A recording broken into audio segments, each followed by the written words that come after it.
Green Hills injury crash, Hillsborough Pike near I-440, then downtown 2nd Avenue South at Lafayette Street, and a crash right shoulder block 65 northbound before Vietnam Veterans Boulevard. Traffic every 10 minutes every morning on Super Talk 99.7 WTN.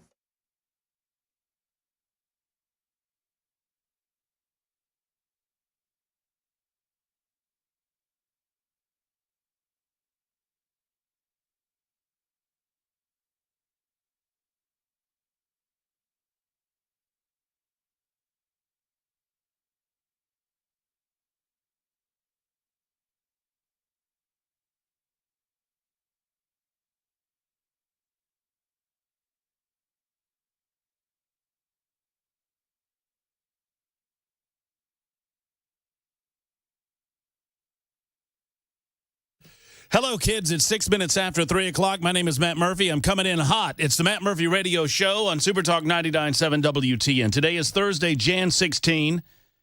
It is our episode 730 in these parts. Thank you for making every single one of them special in its own way. It is locked for Trump Day 320. And as of Monday, I get to decide for myself whether or not I grow the hair any longer. And that's quite nice. I guess I decided all of this for myself at the time that I declared that we would be growing the locks for Trump to begin with. One way or the other, it's Inauguration Day come Monday, and I could not be more excited. I'm excited. Oh, it's Monday. Come on. Can't get here too soon. Here's the reason I'm coming in hot, for a couple of reasons. I'm coming in hot for one.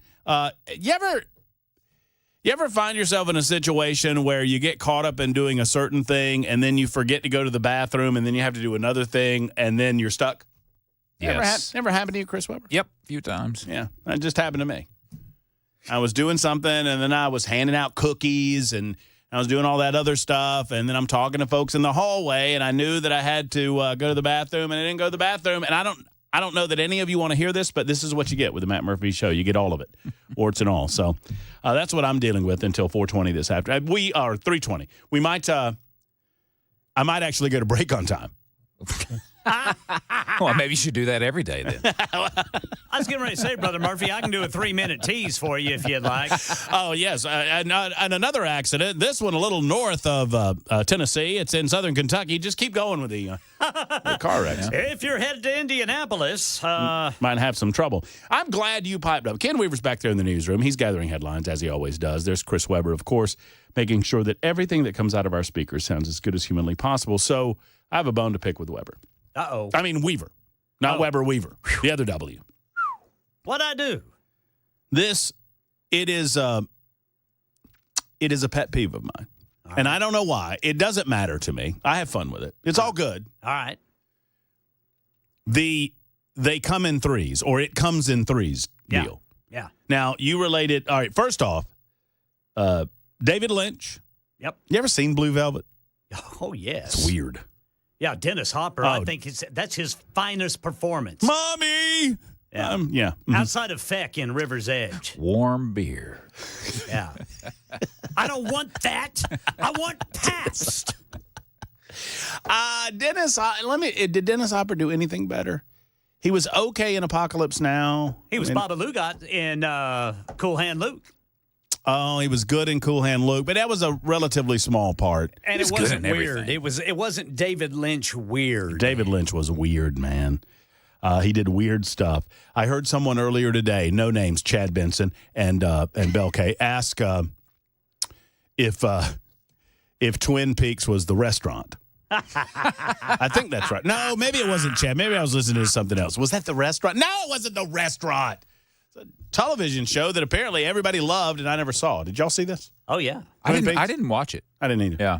Was it big? Oh, yeah. Yeah, it's got a big cult probably more popular in the later years than it was when it was on. It was. Mm-hmm. Got real popular with Gen Zers. Oh, really? Wow. Yeah. Oh, that's pretty cool. Well, David Lynch dead at the age of 78.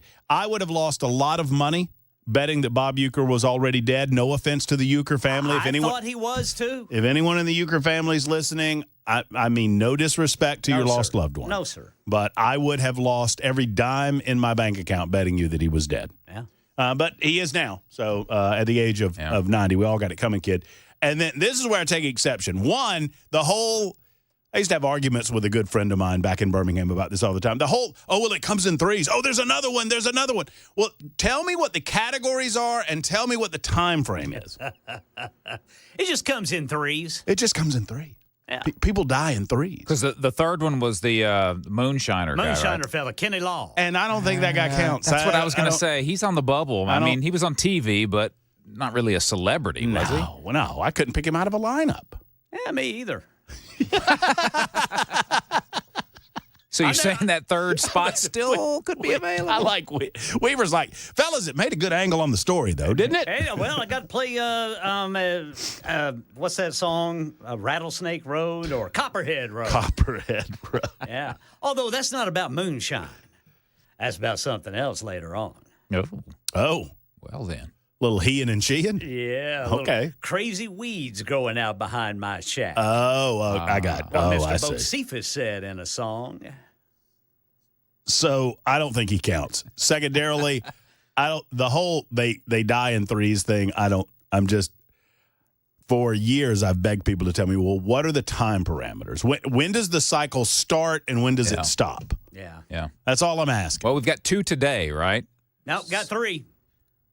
Well, if you're not counting the moonshine guy, is what I'm saying. Yeah, but see, when everything's subjective, we can argue all day.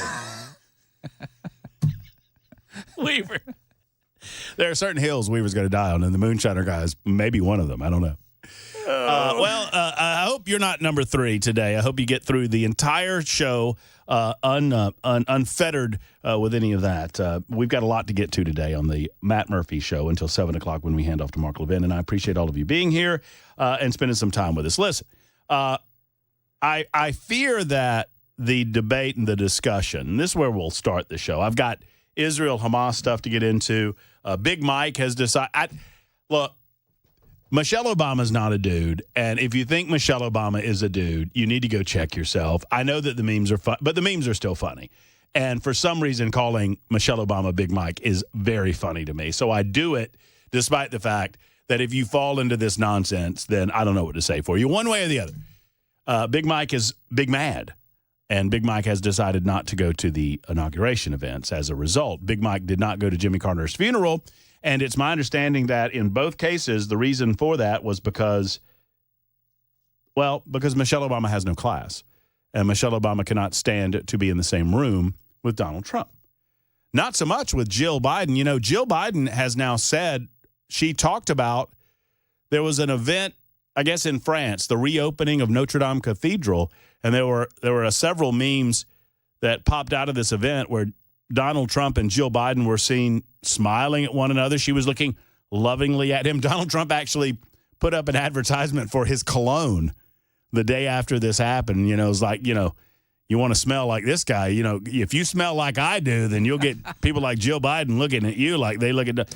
Anyway, Jill Biden said, oh, no, he said that he and Joe had a nice conversation, and then they had a nice back and forth. And then Jill said, well, I'm sure y'all had a nice conversation. You're both talkers now, aren't you? Isn't that sweet? So Jill can let bygones be bygones. Yeah. Big Michelle, not so much. She's not attending the inauguration festivities come Monday. Joe Biden will be there, though. Joe and Jill and probably Barack and, I don't know, W going to be there? I imagine, right? I don't know. I would think. I mean, I think all former presidents go. I know that, look, I understand that Donald Trump did not go in 2020. I understand why Donald Trump did not go in 2020. Michelle Obama is under no obligation to go to any festivities that she doesn't want to go to. She can demonstrate her lack of class all she wants. That said, Joe is kind of obligated to be there to a certain degree. Well, I guess maybe he's not if Donald Trump did not go. He could skip it if he wanted to, but he'll be there. Mr. Uniter had a few things to say last night about the state of the country. Suddenly, Joe Biden is against oligarchs, which is odd because he gave one the Medal of Freedom the other day. So when oligarchs listen to you, oligarchs good. I also like how they've suddenly become oligarchs. When you want people to be more afraid of rich people, call them oligarchs. Because that doesn't that feel worse? Doesn't that sound worse? Sounds ominous. Oh, yeah. What are they doing? Ooh. It's like, they're a ghoul of some sort, a gremlin, an oligarch. Yee. Sounds, and it also sounds very Russian, which is the point. You can expect to hear this word a lot over the next couple of weeks because the media, they don't really have any fresh ideas. They don't think of things on their own. And so they just glom on to one another's concepts. You know, they don't really pass around the memo, as they say. It's not as if they're officially saying this is what we need to do. This happens all the time, and there's a consistency in the manner in which the media does this, right? So when Donald Trump became president of the United States and they went on with Russian collusion, Russia, all the media outlets started parroting the same type of language, the same type of information. Why? It's not because they're getting into a big room together and sharing this information. It's because they don't think for themselves. And when they see another network do it, and that network thinks exactly like they think. They're leftists exactly like they are. And so if you're ABC and you watch NBC say an oligarch, well, you got to throw out an oligarch too, or 3 or 4. Time to talk about the oligarchs. That sounds good to me. And because they don't think for themselves and because they are decidedly leftist in their ideological positioning, it's what you get. So expect it over the next couple of weeks. They'll absolutely love it because it does give us an ability to hearken back to the good old days where we were just raking Donald Trump. None of it was true, but we were raking Donald Trump over the coals, back and forth. I mean, just gave him every way and twice on Sunday over Russian collusion. Is the PP tape real or not? Film at 11. None of it was real. It was all fabricated by a guy paid for by Hillary Clinton. Hillary Clinton had more collusion with the Russians than Donald Trump will ever have. The media doesn't report on that. So, yeah, we'll get to hear about that. Just laugh all of this off. None of these people have any sort of political power. All of these people told us none of this would actually happen. Over the next several days, make yourself available to some of these liberal networks. Normally, I say I watch so you don't have to. But just click on the old hashtag #NeverCNN. Just listen for or watch for a good, 45 seconds or a minute and laugh your hiney off. Because all of those people at CNN, ABC, NBC, CBS, CNBC, MSNBC, The Washington Post, The New York Times, The LA Times, and on and on and on it goes. All of those people told you that this would never, ever, ever, ever happen. And you know what they forgot? It's quite magical. All the while they were telling you that this would never happen because Donald Trump was an authoritarian and Donald Trump was an evil creature and Donald Trump sidled up to other evil entities, like Vladimir Putin and other powerful leaders, dictators around the globe, and he wants to be a dictator, and this will be the last election, and democracy dies in darkness, and he's actually Adolf Hitler. You know what they forgot? You get to vote, and you have a brain, and you did. And what happens this coming Monday is a result of that. It's a result of you. We, the people, spoke. And you're about to hear a lot about members of the deep state bureaucracy secretly pushing back against this thing or that thing. Everything that is about to happen in the United States of America is a direct result of you, the people. We, the people. That's what a democracy is. Now, I use the term democracy in a blanket fashion. There's 2 types, direct democracy. I go over this every time because people ding me. We don't live in a democracy, man. We live in a representative republic. A representative republic is a form of democracy. Democracy is the broadest possible term for the people voting for their elected representation or voting for issues that are of importance to whatever municipality we're talking about, or state or nation. You have 2 types of democracy. You have direct democracy, which doesn't really exist anymore, and indirect democracy. Under indirect democracy, you would fall, the United Kingdom is a constitutional monarchy, meaning you got a king or a queen, but they don't really have any power anymore in England. And in some constitutional monarchies, the king does have a little more power, and they act as the executive, but that's the idea. And then you have a legislative branch that does the laws and all of those sorts of things that are elected. In the United States of America, we are a representative republic. And I know you don't like the word, but that doesn't mean that the word doesn't mean something. And that is a representative republic, a form of democracy. Just want to clarify that.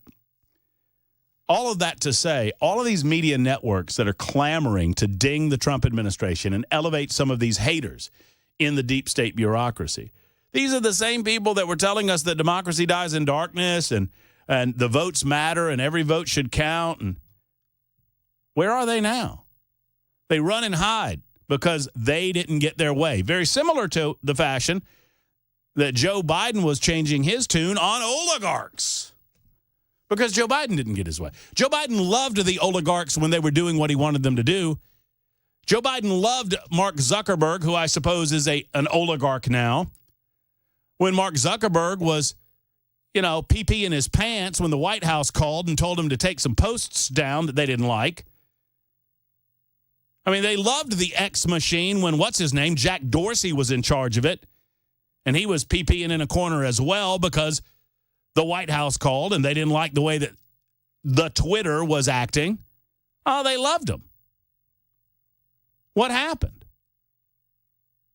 November 5th happened. And rightly so. If you're a business owner, you're looking back at the era of your ways. Even if you don't consider it an error, you're looking forward to the future. And you think, well, I better get right with the new president of the United States because, wait for it, the people have spoken. The people have spoken. All right, we've got all of that to get to, plus some news out of the state of Tennessee. In the category of FAFO, and I'll just leave that there. I don't want to go any further. If you don't know what it means, don't look it up because you probably don't need to know. But it is a concept that is alive and well in the South, especially, in bar rooms on Lower Broadway. But that concept was demonstrated in the halls of the General Assembly in the Tennessee legislature today as someone experienced a little finding out. I'll tell you exactly what I'm talking about next on Super Talk 99.7 WTN.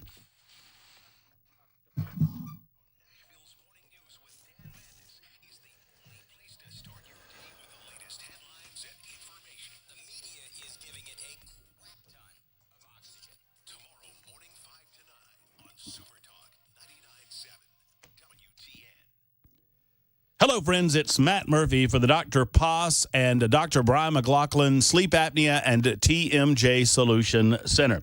Dr. Stephen Poss and Dr. McLaughlin want to see you, particularly if you're not feeling it in the morning after a night of sleep. Maybe your energy loss or your energy levels are a result of not being able to sleep throughout the night. Perhaps you are snoring quite a bit and your partner has noticed. Or maybe you just feel lethargic and you don't know why. Have you had a sleep study? Do you have sleep apnea? If the answer to the second question is yes, I encourage you to contact Dr. Stephen Poss, Dr. Brian McLaughlin, and the Sleep Apnea and TMJ Solution Center. They helped me. I sleep better at night now than I have in years. Thank you to Dr. Poss and Dr. McLaughlin because I'm wearing my FDA-approved oral device. It goes in your mouth like a mouth guard in football. You don't notice it's there. And after a couple of nights, you start noticing that you feel more refreshed in the morning. Why? Because you're not stopping breathing throughout the night. Your sleep apnea is being taken care of with this oral device that gently supports the jaw to help you breathe better. They're in network for most major medical. They have 2 locations, one in Murfreesboro and the other in Brentwood. drposs.com. That's drposs.com for Dr. Stephen Poss, Dr. Brian McLaughlin, the Sleep Apnea TMJ Solution Center.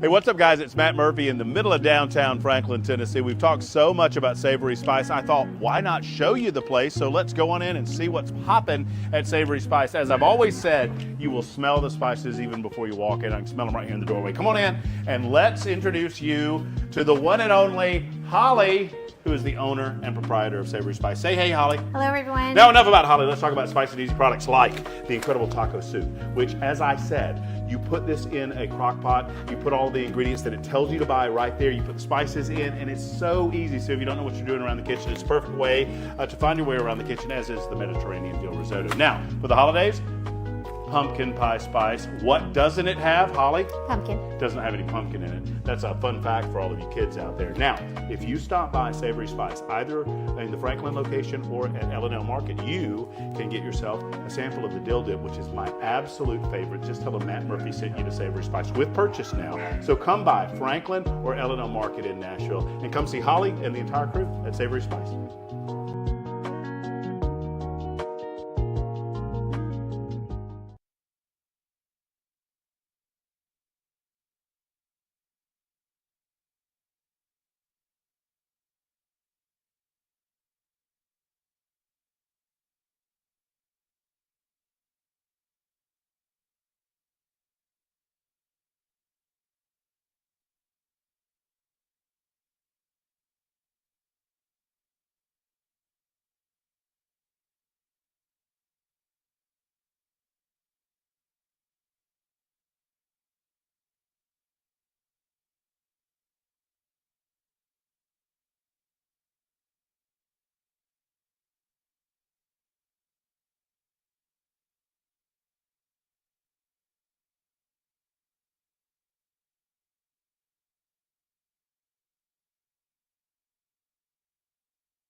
Democrats in the 114th General Assembly say Republicans are treating them like children. Details at 3:30 on Super Talk 99.7 WTN. Thank you, Mr. Ken Weaver. It is 3:27, Super Talk 99.7 WTN. I mean, sometimes talk show hosts couldn't find their butts with a flashlight and a compass. After declaring that I forgot to go to the bathroom during the first segment, I sat here and I was doing a couple of other things, and I was getting ready to do another thing, and I was preparing my next segment, and then there's Chris Webber in my headphones going, "Are you not going to go to the bathroom?"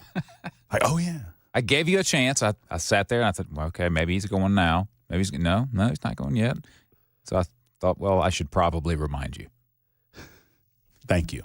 Thank you. I didn't want to hear you complaining anymore. All taken care of. I appreciate everybody's support. I appreciate your support of the Super Text line, 615-737-9986. If you'd like to be involved in the show, 615-737-9986. You can give us a call or you can hit us up on said Super Text line. So real quick, so we have the Education Freedom Act. And I want to get into some of the reaction that we've had since Governor Bill Lee stopped by our studios yesterday. I thought it was a great conversation. I thought it was informative. Many of you complimented the conversation, and I appreciate that. Some of you were very upset at me because I wasn't meaner, I guess, to Governor Bill Lee, which, I mean, I suppose I understand. For those of you that don't like Governor Bill Lee, all you want to hear, I don't want to presume that I'm inside of your heads, but I've done this long enough to know that if I have a guest on that you don't like, all you want me to do is yell at that person. And I'm not going to do that. I'm not going to yell at the governor of the state of Tennessee when he chooses as a guest to come into our show and sit down for 15 or 20 or 25 minutes and talk about issues that are of importance to him. I want to ask the questions that you want to know about, and I feel like we did that.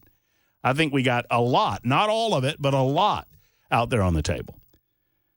That said, Representative Todd Warner, a man whom I've made a call to, and I'm going to ask Chris Webber to do it a little bit later on. I've got his number. Representative Warner has expressed his displeasure with the Education Freedom Act. Now, Representative Warner was on the Education Committee in the Tennessee General Assembly. For those who do not know, the members of the body vote on the rules every year or every 2 years. I forget. I think the rules come into play. A session is actually 2 years, so they vote on the rules every 2 years. And they vote on their speaker. The members of the body have decided that Cameron Sexton, y'all cannot like Cameron all you want. And I understand. I get it. I mean, you know, different strokes for different folks. It's the members of the House of Representatives that decided he was going to be Speaker of the House. Not me, not you, not anyone else. And the members of the House of Representatives set up the rules. Cameron Sexton believes in the Education Freedom Act and wants to see it passed, as does William Lamberth, as does Jack Johnson, as does Randy McNally, and as does Governor Bill Lee. So the 5 leadership Republicans in the General Assembly all want this to happen. So Todd Warner, who sits on the Education Committee and would have a certain level of power to stymie some of this moving forward on that committee, publicly came out against the bill. He wrote an op-ed piece, which I'm going to dissect, about his opposition of the bill. So Cameron Sexton pulled him off the Education Committee. And everybody's all upset about, oh, that's ridiculous. That's what they do in third world countries. Ah! FAFO. The rules state that the speaker sets the committee assignments. You're publicly saying that you're going to try to screw up their major legislation. Look, you can not like the legislation all you want. You can call your representative and tell them to vote against it. That's your role in all of this.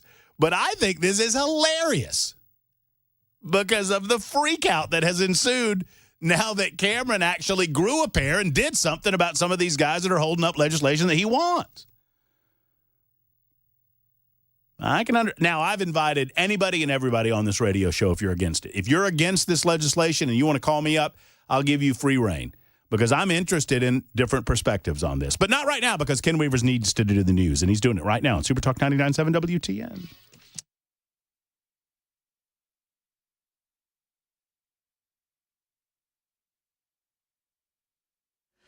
I'm Ken Weaver with your top stories. Full forecast and traffic coming up in 5 minutes. Over at the state capitol, Republicans in the 114th General Assembly say they passed some new rules in the House today that they say are no different than how people are expected to behave in court or in Congress. But Democrats say they're trying to silence free speech when someone doesn't agree with House leadership. Here's Channel 4's Stacey Cameron. TSU's interim president Dwayne Tucker says he had to remove Dr. Reginald McDonald. That is not Stacey Cameron, but let's roll. McDonald is the band director for TSU's Aristocrat of Bands. It's a big move for the band. It's known nationally and has a Grammy Award as well. And Tucker says the removal came as the result of an internal audit. In a statement, he said there were concerns about outstanding travel requisitions and advances. That's what it says. And that's related to a lack of compliance with TSU's policy and procedures. Tucker didn't outline exactly what happened, but says it's an ongoing personnel matter, and it was a difficult decision to make. And we're told Dr. McDonald will be on administrative leave with full pay. Rudy Giuliani gets to keep his apartment, and his son gets to keep Rudy's World Series rings as part of a settlement with the two Georgia women, which a jury says Giuliani lied about when he accused them of tampering with the presidential election in 2020. Giuliani also agreed not to talk about Ruby Freeman and Shay Moss in a defamatory way. That's the latest news. Traffic and weather next. I'm Ken Weaver, WTN News.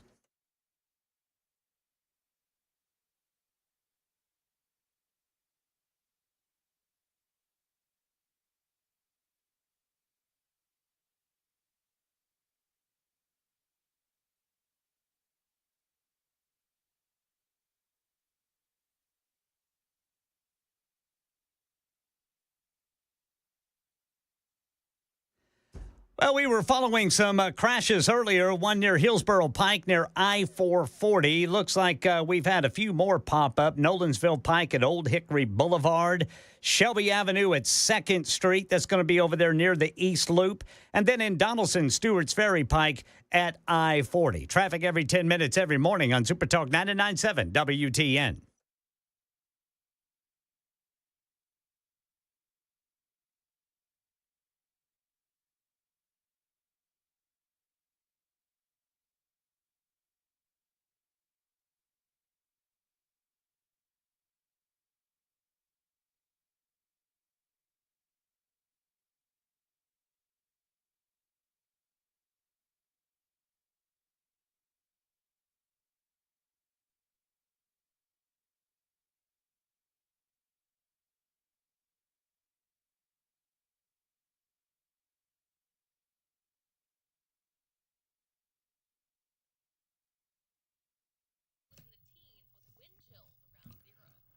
Hey, friends, it's Matt Murphy. The foundation of your home, I mean, it is so important. I mean, that's pretty obvious, right? If I told you that if your foundation of anything, really, the foundations of your life, I mean, if your life foundations are shaky, then your life's not going that well. If your foundations on your home are shaky, then your home is on bad footing, and you need somebody to help you correct that. That is USS. That's where they come in. Since 1994, USS has been helping people just like you.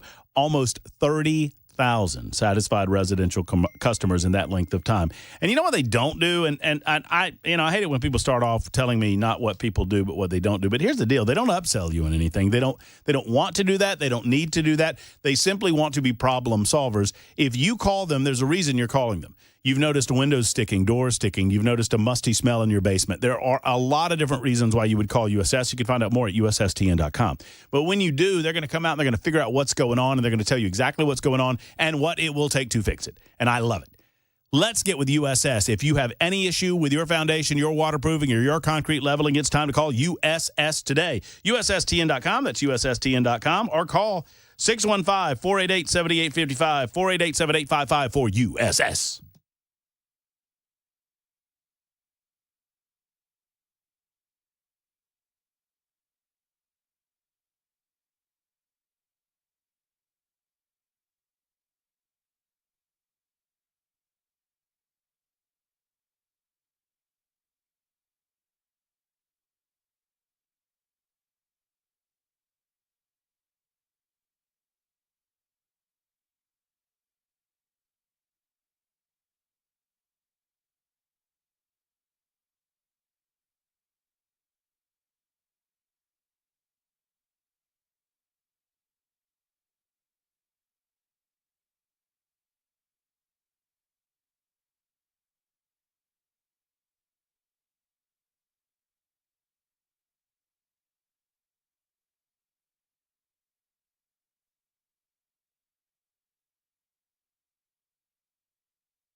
The guaranteed offer is the easiest way to sell your home.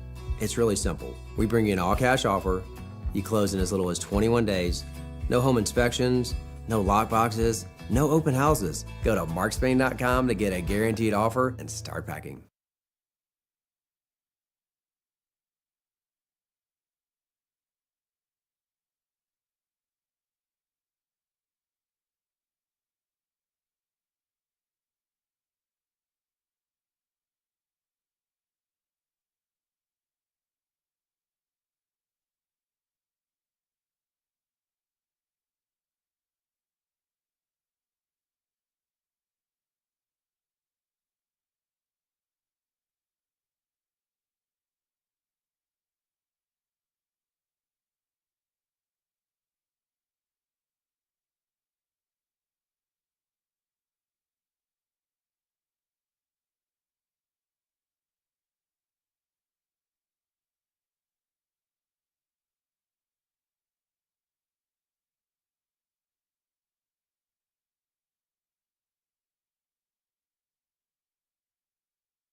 Ken Weaver just scared the holy bejesus out of me.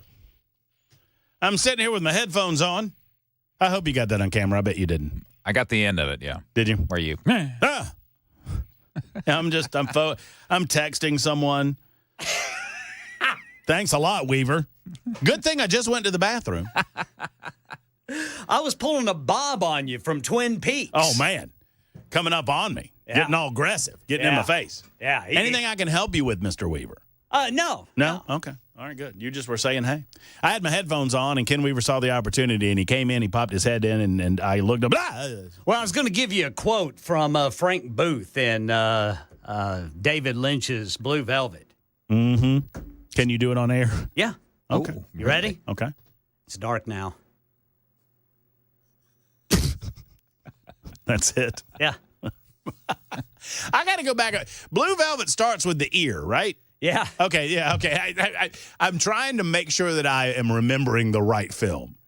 And I know Dennis Hopper's in it. He's got he does the he's stuff. got nitrous oxide. Yeah, he's got the nitrous oxide that he uses all the time. And the David, whatever, Kyle MacLachlan. Kyle MacLachlan is in it. And I forget the woman's name. She's Isabella Rossellini. There you go. I knew that Ken Weaver would get it. That's nice with that little accent, too. Yeah, Blue Velvet. She was beautiful, too, man. The ear, and there's ants on the ear. Yeah, there's ants on the ear. It's creepy. You know what you're getting into right off the jump. Mm-hmm. Yes, you do. Right from the beginning. Oh, what else did Lynch do? Twin Peaks. Mulholland Falls. No. Drive. Yeah, Mulholland Drive. Mm-hmm, that one either. Let's see. Gosh. I've seen almost, Eraserhead, The Elephant Man. Oh, he was the Elephant Man? Yes. I am not an elephant. Yeah. Yeah, that guy. Gosh, man. Poor fella. Wild at Heart. John Merrick was his name. Wild at Heart. Now, Wild at Heart. Hello. Remember Willem Dafoe's character in that? I do not. I remember the ladies. Bobby Peru. I don't Anyway. mind if I do.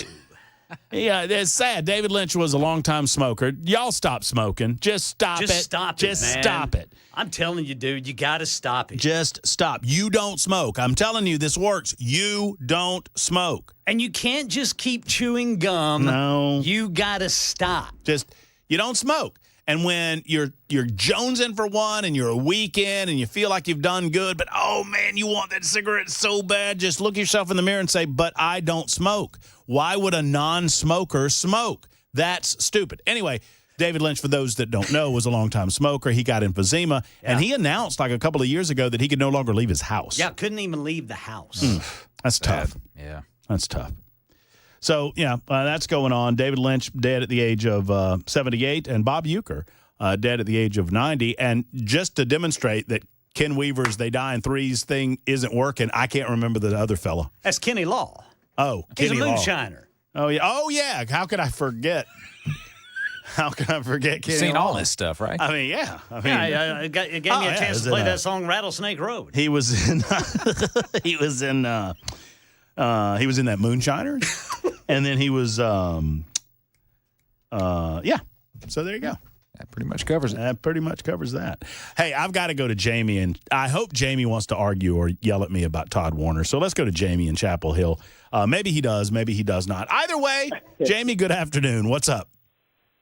Hey, man, I was just going to say, at the end of the day, I'm a diehard Republican, but I have to stand with Todd on this, my representative. He is representing the 92nd District as exactly how we want him. I don't absolutely oppose the school voucher deal. I don't understand why they're trying to push certain things in this package still. I just don't get it. What causes you? I'm just curious. What about the deal concerns you most when you say why are they trying to push it? I guess for me is like for our district in particular, we don't have a private school in the 92nd District. So at the end of the day, we're basically that money is going to be stripped from our district going somewhere else. How does that benefit someone in my district? Well, and as somebody who's 24, fixing to be 25 years old, I've been paying attention to politics for 10 years, and I just can't believe Republicans are willing to take money from people like this. How are they taking money from you?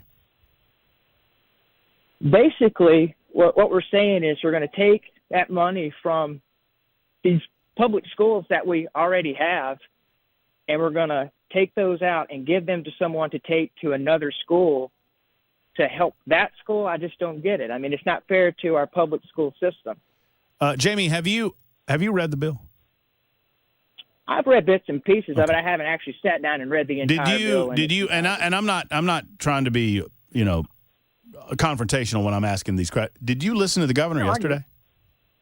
I did. Well, the bill says and the governor says that no money that is currently going to Todd Warner's school systems or your school systems, that you will lose no money. That the funding that happens in 2024, in this case I suppose it would be 2025, would be floor level funding. In other words, you can get more money as your enrollment increases, but you will never get less money due to a decrease in enrollment in your school system. That's what. Now, so you can either believe that they're telling you the truth and the bill reads correctly or not, but there is no money that you're going to lose in your district as a result of this legislation. Well, and I guess something else that hurts me about this entire situation is, I'm not anti-private school, but I do not believe that as a person, if I choose to send my child to that school, I am making that decision to send them. Therefore, it should be my responsibility to pay for my child to go there. I shouldn't leave, because what's going to happen is when these private schools start getting funds from the state, is there not going to be strings attached? I mean, hello, we've learned that in everything. The legislation, as I have read it, Jamie, and I'm just trying to answer the questions asked, the legislation addresses that and states that the only requirement of the private institutions that don't have to take any of this money, by the way, they don't have to take the scholarships. They can choose to take the scholarships. And the only requirement is that they report whatever end-of-year testing that they do. And all of these institutions do end-of-year testing, every single one of them. And I would defy anyone in the state to name me a private school that doesn't do end-of-year testing. They're just required to report that end-of-year testing to get a status report on the students to the government. That's all. Correct. So they're already doing the end-of-year testing. So, but you have a problem with that reporting. I understand that it's not going to help Todd Warner's district that much, in as much as there aren't a lot of private school options. But what I would also say is that this could perhaps encourage private educators to place a school near or in Todd Warner's district. Correct. And there's a process right now. There is a private school that's looking to open up in our area, but it's just, you got to have that traction, obviously, to get that school started. But hey, at the end of the day, it's like, I'm good friends with Todd. I support Todd 100%.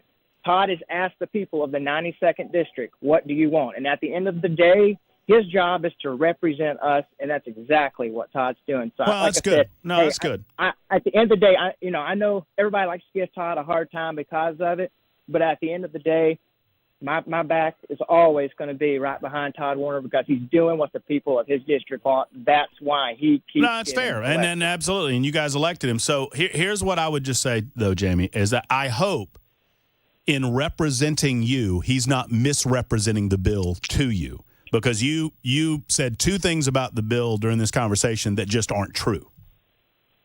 So I hope you're getting a proper representation of the legislation as it is written and as it will be considered in the General Assembly. That's all I hope. And look, I mean, Todd is your representative, so more power to you. I don't blame you for supporting him.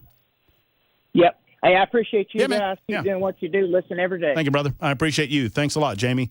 Look, I understand that there are different perspectives on this legislation.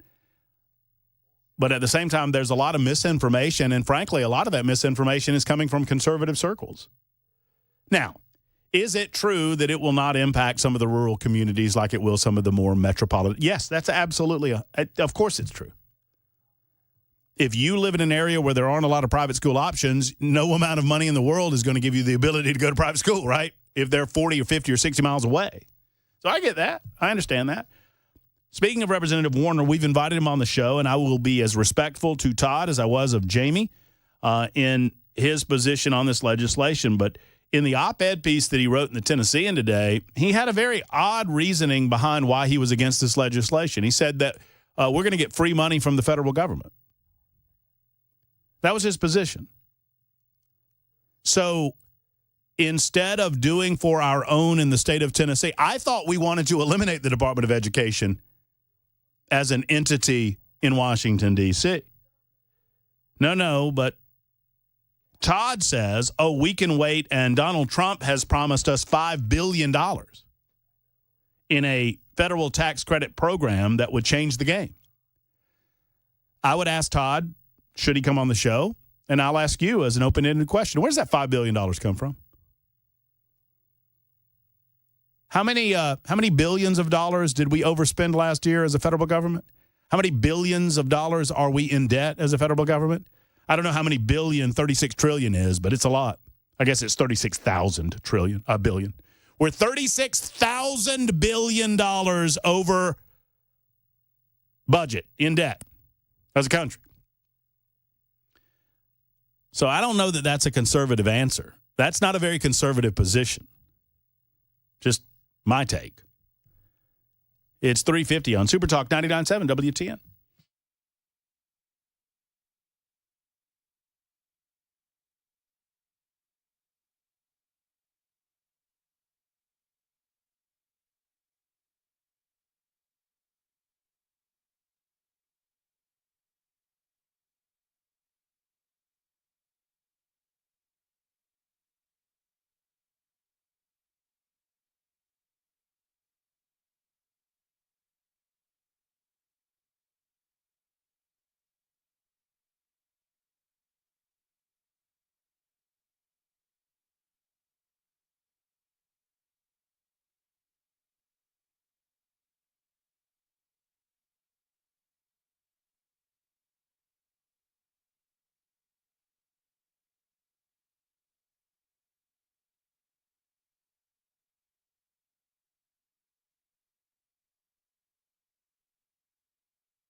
Democrats in the 114th Tennessee General Assembly say Republicans are treating them like children. Details at 4 on Super Talk 99.7 WTN. You know, it is a contentious issue in this state of Tennessee. That is the issue of the Education Freedom Act. You heard the governor yesterday, a lot of reaction from our conversation. If you missed any portion of that, you can find us at any of our platforms. I failed to mention where you can go and watch the show. You can watch on Super Talk TV, YouTube, Facebook, Twitter, Twitch. YouTube, Facebook, Twitter, Twitch. Look at my flowing locks. Locks for Trump Day 320 ongoing. I can feel the scissors already. I can feel the scissors. I thought you were going to say you were going to bleach it or something. Oh, that might be good. Yeah. You think I'd look good as a blonde? Whoever. Yeah. Couldn't get any worse. That's a good result. That's true. That's true. I thought about just on a lark, and I promise you, if your face is this ugly, you're not vain. So don't worry about it, all of that. But I thought about putting a little just for men in the old beard. See what happens. Going to go Ryan Day on us? What do y'all think? No, Steve, don't ruin it. We've already ruined it. That's what he does. I mean, yeah. Maybe I'll go the other direction and dye it the color of Weavers. How about that? Yeah. Just do the hair and the beard all like white. Uh-huh. Just go Santa. I worked with an old boy in Tulsa who one day, for days he came to work. Everything was white. Top, beard, everything was white. The next day, everything was jet black. And he's like, "Hey, fellas, how's it going?" Like nothing happened. Yeah. Like what? I'm standing there staring, and he goes, "Yeah, Ken." like that'd be like Mandis coming in, doing Nashville's morning news, got a nice big head of hair. Yeah. Just Hey, fellas. don't even acknowledge Don't it. even, yeah. I just always nothing. tried to get Brother Dan to do a toupee at least once. Oh, that would have been good. I knew a guy who was on television news, and he really did not make a secret about the fact that he had a toupee. He was an old school television newsman by the name of Mike Royer from Birmingham, Alabama. Yes, sir. But Mike would, and my good friend Andrea Lindenberg, who worked the morning show with me, was co-anchor with Mike for a number of years before she gravitated to radio. And she told me, she said, if you're ever at an event with Mike, where like a ball game, a football game, baseball game, or some event where there is the national anthem, Mike will typically have a hat on. Watch him. And I'm like, what do you mean? She said, he'll disappear. Ooh. Because if he's out in an event, so if he's out in an event and he's got a hat on, he doesn't wear his toque. and he can't be disrespectful. It's actually pretty slick. Yeah. Yeah. He doesn't want to be disrespectful of the nation and the anthem and all of that. He doesn't want somebody going, "Hey, buddy, why aren't you taking your hat off?" So he just slides on into the bathroom during the national anthem. But why can't he wear the toupee and the hat? I asked that question, and you know what the answer was from Andrea? It gets hot. Well, that just won't do. I don't know. It's not breathable. I don't know what to tell you. Yeah, that'd be rough in those August games.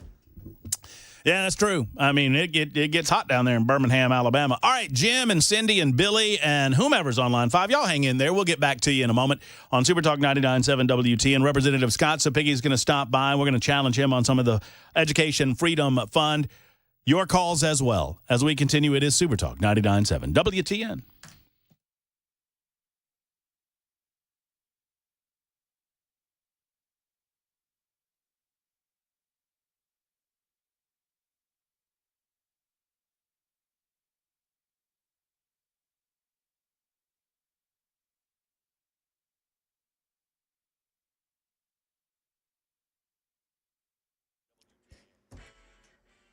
Four o'clock on the dot. I'm Ken Weaver with your top stories. Got the full forecast and traffic coming up in 5 minutes. And right now in Tennessee, Channel 4's Stacey Cameron says the State House of Representatives passed new rules for when someone disrupts proceedings on the floor. This all goes back to 2023, when the Tennessee Three, Justin Pearson, Justin Jones, and Gloria Johnson, all got kicked out of the House for disrupting proceedings after protests erupted after the Covenant School shooting. So rules to silence disruptive House members were passed back then. But now the House is going even further, passing a 3-strike rule where the the first time a member gets disruptive, their speaking time gets limited. If that member gets disorderly a second time, that member can be silenced for 2 days. And then if the third disruption comes from that member, they'll get tossed from the House chamber and sent to a remote room where they can still vote, but they won't be heard. And as for people in the gallery just there to observe, if they get disruptive, they can be banned for the next 2 sessions. Rudy Giuliani update. The former New York City mayor will keep his apartments and World Series rings. A federal judge in New York was set to decide whether Giuliani would have to hand them over to 2 election workers who sued him for defamation. In exchange, Giuliani agreed to provide the plaintiffs with unspecified compensation and promised not to defame them again. ABC News senior investigative correspondent Darren Katursky's in New York says the settlement came as a surprise. The issue was whether he would have to turn over more of his property. He's already turned over a lot of stuff. And it turns out they were working on a settlement all day that did not require Giuliani to be in court. It was announced later in the afternoon, and the terms were not disclosed. And the settlement does not include an admission of guilt. Here in Nashville, more fallout from the financial issues at Tennessee State University. The director of TSU's Aristocrat of Bands is on paid leave following an audit and internal investigation regarding what interim President Dwayne Tucker says are travel requisitions and advances and related lack of compliance with TSU policies and procedures. Money issues in October prompted the school to announce the Grammy-winning band would no longer play at away games due to costs that would have exceeded $150,000. And a delay in the ceasefire agreement between Israel and Hamas after Israeli Prime Minister Benjamin Netanyahu accused Hamas of attempting to renege on parts of the agreement reached with the mediators and Israel in an effort to extort last-minute concessions. He says the Israeli cabinet will not ratify the agreement until Israel's conditions are met. ABC News White House correspondent Karen Travers has the latest from the Biden administration. The White House says Hamas is in a much weaker position now than last May when this ceasefire and hostage release plan was first proposed by the U.S. National Security spokesman John Kirby said that's a big factor to getting the deal done, but he also gave credit to the incoming Trump administration. The comments by President-elect Trump, particularly his support for this deal and making it public that he supported this deal, did send a strong signal to everybody in the region, including Hamas, and it certainly, I think, sent a strong signal to the hostage families and the hostages themselves. That's the latest news, traffic, and weather next. I'm Ken Weaver, WTN News.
Green Hills injury crash, Hillsborough Pike near I-440. South Loop, we've got a crash, 65 northbound at I-40 South. Rivergate got a stalled vehicle blocking the left lane, 65 northbound, right before Vietnam Veterans Boulevard. Traffic every 10 minutes, every morning on Super Talk 99.7 WTN.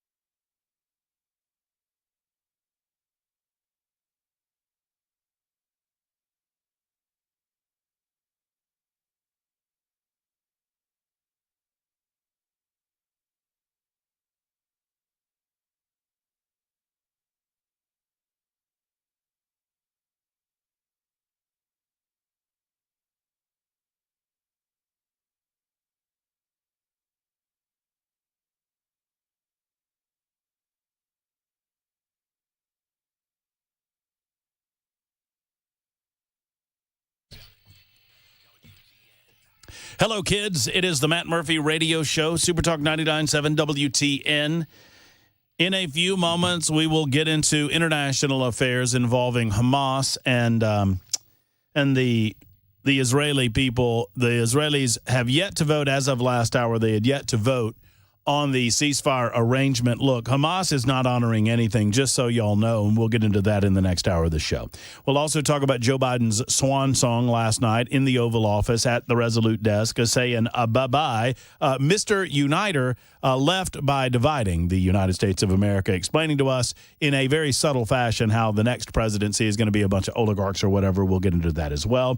Your reaction to Governor Bill Lee's visit with us yesterday continues to roll in, and we appreciate that. And we also appreciate this next guest. Now, I understand that we are perhaps, those of you that listen all day long, whether it's through, Dan Mandis' show, you start early at 5 a.m., you listen to my man, Chris Hand, you listen to Chad Benson, the new guy on the block. I'm no longer I'm like the second oldest guy on the block now that I think about it. Not in age, but in length of service.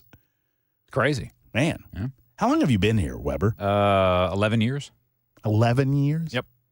You were just a babe, wet behind the ears when they hired you. Sure, I'll take that. You started with, let me guess. I mean, this probably won't do me any good service, but yeah, Ralph? Did you start with Ralph? Well, not initially. That was like 2.5 years in. Yeah, I was kind of the swing guy in the beginning for the first couple of years. I did traffic and fill-ins and weekends and all that sort of thing. Oh man. Yeah. Well, I'm just honored to have the 11-year man. Yeah, I've been here as long as Dan Mandis. We started on the same day. Did you know? Yep. How about Ken Weaver? Be 10 years, February 15th. Oh, we're going to have a party? If you guys want to throw one, I'll be there. Let's go. I don't know how long Scott Sapicki has been in the state of Tennessee, but since I came here in 2021, he was one of the first representatives to agree to come on my show. I'm sure he regrets that, yet he still comes back. Representative Scott Sapicki joins us in studio. I always appreciate getting to come on and talk to you about education and the great things going on in the state of Tennessee. And, it's exciting times in Tennessee right now. All right, I want to lay some groundwork to the listeners, especially those that have concerns or are against the Education Freedom Act. I got it. Education Freedom Act. It's simple. I'm inviting anyone against this bill that is willing to come on and talk to me about it on the show.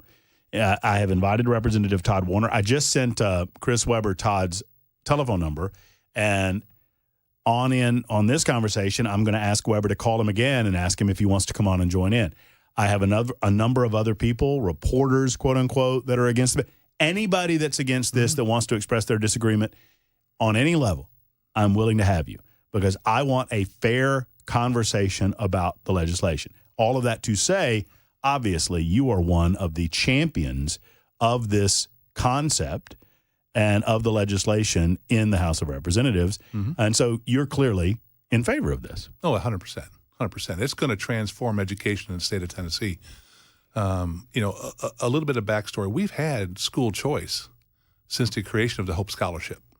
We've had the school choice, right? And nobody's complained about taxpayer money going to private universities. Nobody has, because it's worked fantastically. In 2020, when we went home with COVID, remember we sent all the kids home educationally? The big push came in 2020 when parents were sitting at home during COVID and listening to what their kids were being taught. In 21 and 22, do you know what happened in the state of Tennessee? We had the highest increase in homeschoolers we've ever had because parents said they had enough. Governor Lee saw this. I'm sure he saw what I saw and said we have got to give parents a better opportunity. And this is where we are right now. We have crafted a bill, or I should say the governor has crafted a bill that I 100% agree with that makes it very unique. We have looked at other states and their shortcomings. We have addressed those shortcomings in this bill. We have put protections in place for private schools so we can't stick our nose in their business. We have listened to our homeschoolers that said they want no part of this, and we have adhered to their wishes. The schools have complained about we're going to lose funding.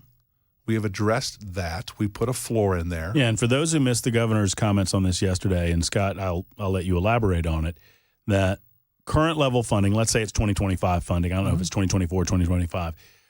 You floor out the funding. So if a school district in a rural community, or if a school district anywhere loses students, right, they're not going to lose the money that they get this budget year. We're going to make them whole.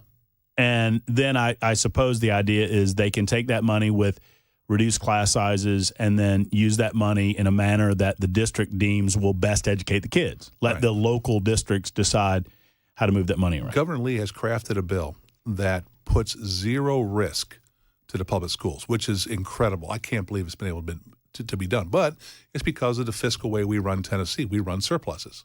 So where does – I mean, and you might have just answered the question. So then that – I understand that we say that the $140 million has already been budgeted. Already set aside. Where did that money come from? From our surpluses.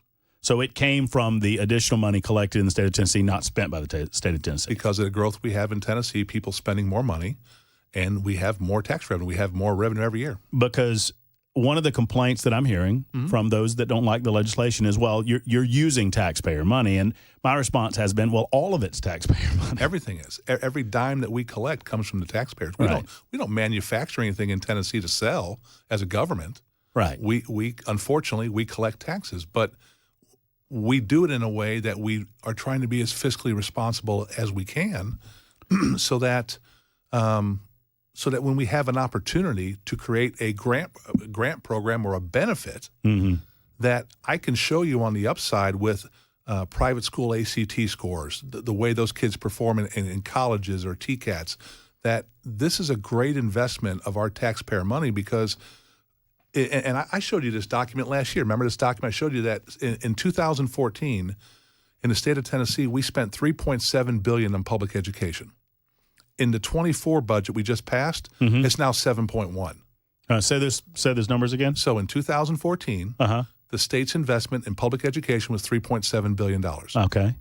In 24-25, we just passed a budget of $7.1 billion. $7.1 billion. That's almost a 50% increase in funding. But here's the problem. That's almost 100%. 100%, I'm sorry. Here's the problem with that. From 14 to 22, it was pretty much status quo in education, and our scores had flatlined. 29 to 30% literacy rate in third grade, right? Eighth grade, it dropped to about 28%. High school, it dropped into the low 20s. But what happened in the last 2 years with Governor Lee's and Speaker Sexton's leadership, and I will give her credit for certain things. Penny Schwinn had did a couple things right, that we have crafted legislation. The Literacy Act, we would go back to phonics education, summer school, tutoring, getting our teachers trained with the things that they need, bringing discipline back into the classroom. In 2 years, Matt, we saw a 10% jump in third grade. 10%. Now, those are kids that are now reading and comprehending on grade level. All right, so for those just joining us new to the party, 20,000 scholarships. The first 10,000 are needs-based, then it opens up to everyone else. Everybody else. If we see the scholarships run out during the first year or two of existence. If it hits 75%. You can expand by a vote of the General Assembly because you have to fund it, right? Well, the numbers will go to 5,000, so 25,000 total, subject to funding of the General Assembly. So if it goes to 25,000 and the General Assembly says, you know what, we're just going to do an extra 1,000, that's it.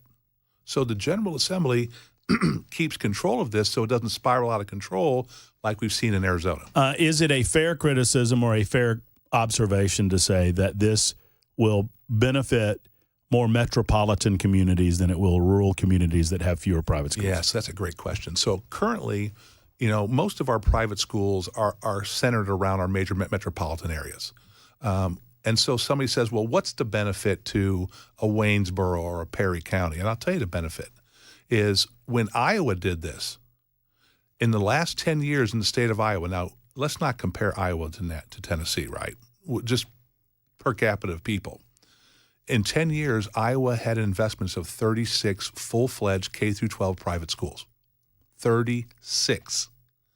If we can get that same type of investment like Florida had when they went to school choice, if we get 20 private schools added to Tennessee, you're talking another 25 to 30,000 kids that could take advantage of this opportunity, and those could be placed in Perry County, Wayne County, other rural places that now they can partner with their public schools because the hold harmless provision, if the public schools leave the kids, now they have smaller class sizes with the same amount of money. I answered this question yesterday, but I'm going to let you answer some of these. And we got a lot of folks on the phones, and I want to get to as many calls as we possibly can.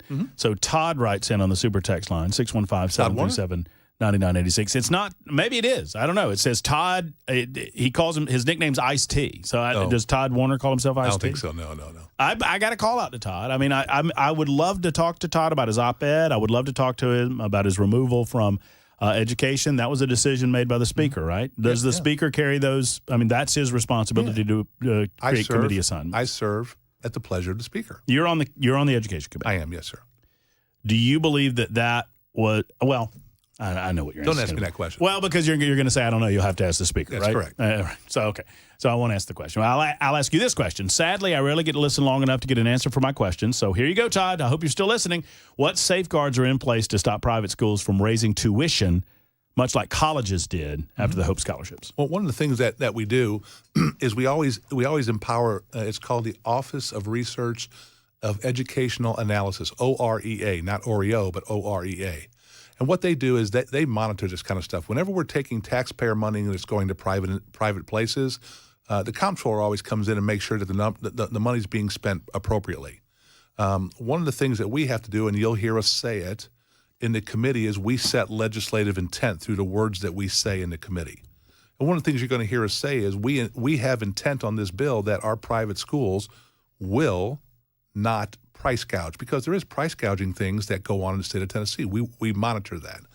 And there is nothing in the bill that per se addresses that, but in legislative intent, the word's going to go out that we will be watching this intently. Well, and here's what I would say. This is what I said yesterday. Tell me if I'm wrong. The free market will protect against a lot of this, because if private schools decide that on the chance that they will get, 10 scholarship students, they're going to raise their tuition rates for the other 1,000 students that they have, or 500 students that they have, the parents are going to get in there and get that private educational entity, and they're going to say, whoa, what is going on with it? And that's the safeguards. Right. It's just the mass numbers of people that attend the private schools. You're not going to go from 10,000 to 17,000 on everybody in the school system, because guess what? They'll all leave, and you'll be out of business. All right, your calls are more important than my conversation with Scott Sapicki, believe it or not. Billy is up next. I think Billy is up. Yeah, Billy, you're on with Scott Sapicki and Matt Murphy. What's up, Billy? I got two problems with the bill. Okay. And I support it 100% other than these two problems.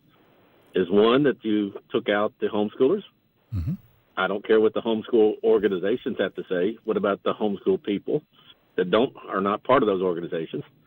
And the second part of it is the limit on income, because you come up with an arbitrary number on income.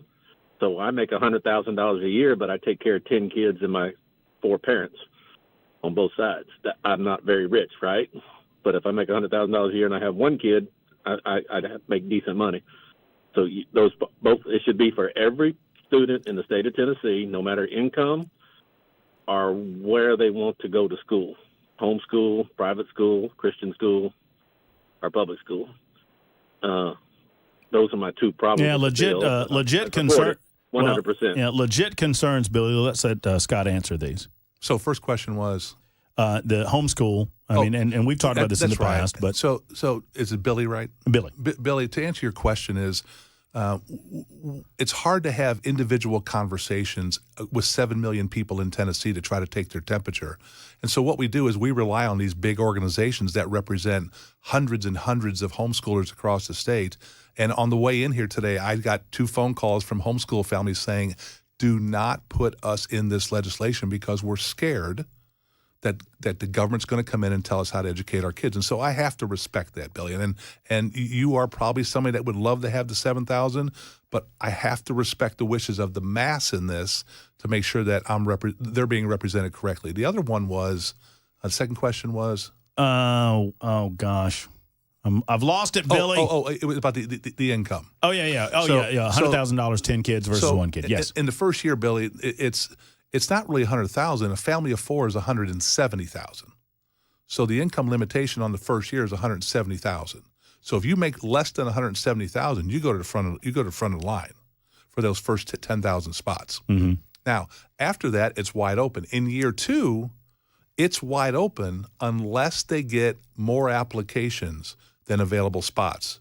And then it goes to needs-based, it goes to public school priority, and then everybody else. Someone asked me this offline via email. What about if I apply this year, and if it goes through special, it could be initiated by the fall, right? This could happen. I mean, the governor indicated that this could happen by the fall. Well, it's going to have to. Well, the kids would go to school in the fall, but the window would have to open up in April or May for these private schools. Right, sure. So, but that's part of the reason that the governor said it was important to him to call a special is to get it done. Right. Let's go. So if that's the case, if I apply for and receive a scholarship, am I front of the line? I mean, does that scholarship extend till next year? Or do I have to reapply? No. So in the bill, it talks about in year 2, the first priority is those people who have already qualified and are receiving it. So you still get your funds. As long as you are successful in the system and something squirrely doesn't happen. And we've made a commitment. I mean, I think you're going to see us making a commitment that let's say we get into year 10 and it's kind of floundering.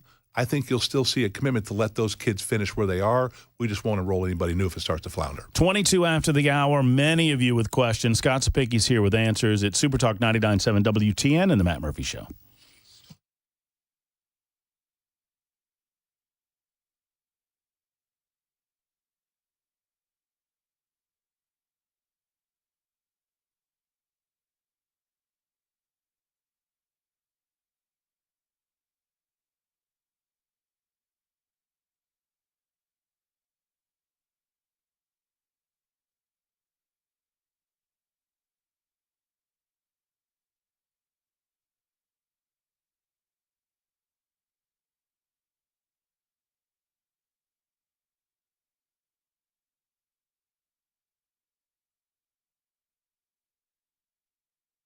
Hey, what's up, guys? It's Matt Murphy in the middle of downtown Franklin, Tennessee. We've talked so much about Savory Spice. I thought, why not show you the place? So let's go on in and see what's popping at Savory Spice. As I've always said, you will smell the spices even before you walk in. I can smell them right here in the doorway. Come on in and let's introduce you to the one and only Holly, who is the owner and proprietor of Savory Spice. Say hey, Holly. Hello, everyone. Now, enough about Holly. Let's talk about Spice and Easy products like the incredible taco soup, which, as I said, you put this in a crock pot, you put all the ingredients that it tells you to buy right there, you put the spices in, and it's so easy. So if you don't know what you're doing around the kitchen, it's a perfect way to find your way around the kitchen, as is the Mediterranean dill risotto. Now, for the holidays, pumpkin pie spice. What doesn't it have, Holly? Pumpkin. It doesn't have any pumpkin in it. That's a fun fact for all of you kids out there. Now, if you stop by Savory Spice, either in the Franklin location or at L&L Market, you can get yourself a sample of the dill dip, which is my absolute favorite. Just tell them Matt Murphy sent you to Savory Spice with purchase now. So come by Franklin or L&L Market in Nashville and come see Holly and the entire crew at Savory Spice.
New rules for decorum in the Tennessee House. Democrats are kicking and screaming.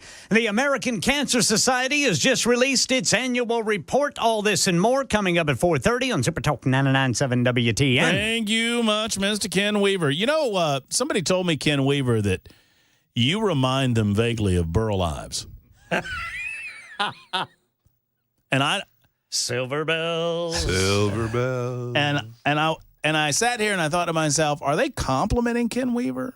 And I think they are. I think they were complimenting you. Well, it depends. If I'm reduced to just a snowman who runs around with an elf and a reindeer. That's the best. By the way, that's the best line in. That's the best line in Elf. What was the snowman's name in Elf? You remember the Oh, yeah. He was like the narrator. He was like the narrator of the thing, and they kind of fashioned him after the Burl Ives. And somebody said something about, well, whatever his name was, Sam. Well, Sam said blah, blah, blah. Because Sam's never been anywhere. He didn't have feet. That's right. Anyway, and I will not name names as to who told me that they. Oh, well, there was a show of hands. Wow. I guess he's proud of it. Scott Spickey's with us. We're answering questions of you, the listening audience, regarding this bill that is going to be debated. So the idea is y'all are out till the 27th. Y'all are on recess this next week. I mean, I think, many members are probably going to attend the inauguration. Are you going? No, I'll be working on a bill, school choice bill. On just a little piece of legislation. Yes. And then you come back and do special session. Are you happy this is a special session? 100%. It allows us to focus. Last year, the school choice bill sucked all the wind out of the air, and we need to be able to focus on this piece of legislation. Now, there's two other pieces, right? There's one on disaster relief for East Tennessee in a separate bill, everybody, not all together, and then immigration policy. The Tom Homan and Trump, they're going to be very aggressive on these illegals that are already in our prison system or our jail system. So let's get them deported and get them out right away. There's a long list of people we can get on planes right away. Let's see. I think Cindy's been holding the longest. My thing just blipped out. No. Well, do you just tell me which way we're going, because I can't see the names right now. Line 1, it's Derek's turn. Hello, Derek. How are you? Good. How are you? I'm doing well.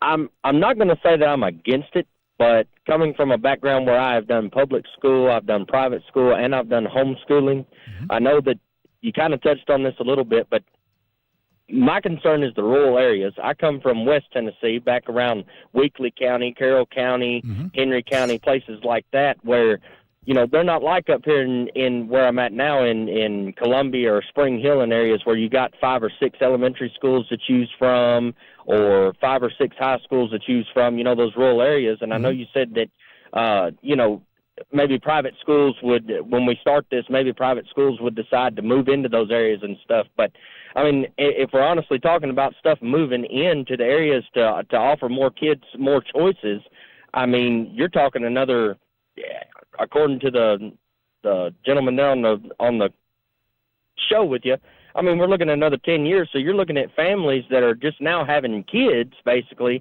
that are going to benefit from this in the future versus the kids that are in school now, unless you live in a bigger city area. But the rural kid areas, I mean, I don't see how that's going to benefit them when there's no other choice to go to. And if you wait 10 years for private school to open, I mean, they're already out of school anyway. Well, Derek, so how does it hurt those rural communities? Let's say you're in a community. Well, let me just offer an example. So you're in a community, there are no private schools. We passed this legislation. You're not going to get funded any less. As long as we believe that the people that are authoring the legislation are telling us the truth, they're flooring out the spending that they're going to spend in your community. So let's say you don't get a private school. How does it hurt you from your status quo?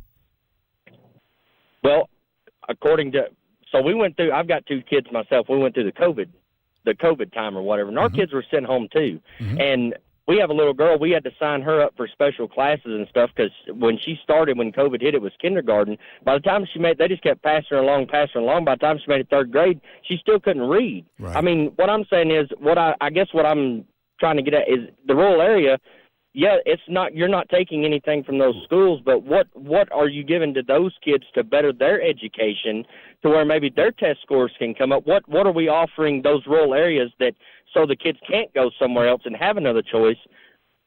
What are we doing to better those areas in the rural community? Derek, hang in. I'm going to put Derek on hold, and I'll let Scott answer that question in just a moment. But it is 4:32, and it is way past time for Mr. Ken Weaver on Super Talk 99.7 WTN.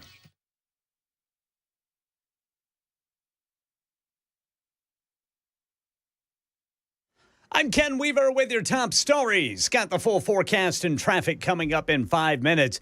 Democrats in the 114th General Assembly are speaking out against new rules in the House to crack down on disruptions from the floor that could lead to a member being removed, put in a room where they can observe and vote but not be heard. Channel 4's Stacey Cameron reports. Republicans say the new rules are no different than how people are expected to behave in, say, court or in the U.S. Congress. Democrats say it's all just a power play to silence anyone who doesn't agree with House leadership. Another rule dealing with disruptions from the gallery could have offenders banned from the next 2 sessions. A surprise settlement in the defamation lawsuit 2 poll workers filed against former New York City Mayor Rudy Giuliani was announced today by a federal judge in New York. ABC News senior investigative correspondent Aaron Katursky reports. The terms were not disclosed, but we know that Giuliani gets to keep everything he owns, including a couple of apartments, a whole bunch of baseball memorabilia.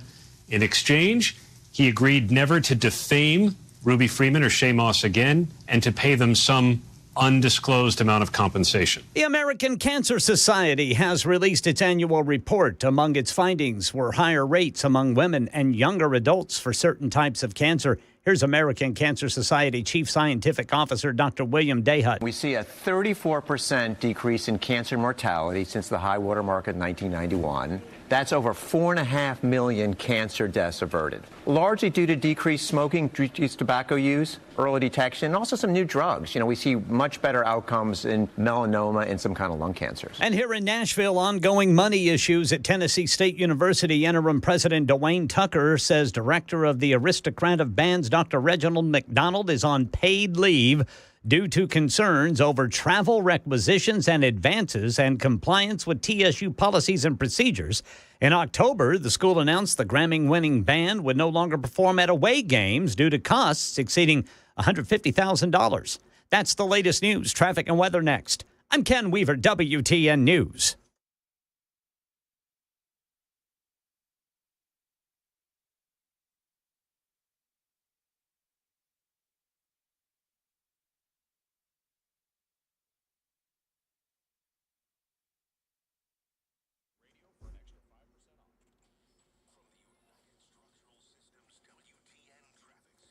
Got a crash 440 eastbound at Nolensville Pike. Also on the South Loop, the right shoulder is blocked 40 eastbound right after 65. Traffic every 10 minutes every morning on Super Talk 99.7 WTN.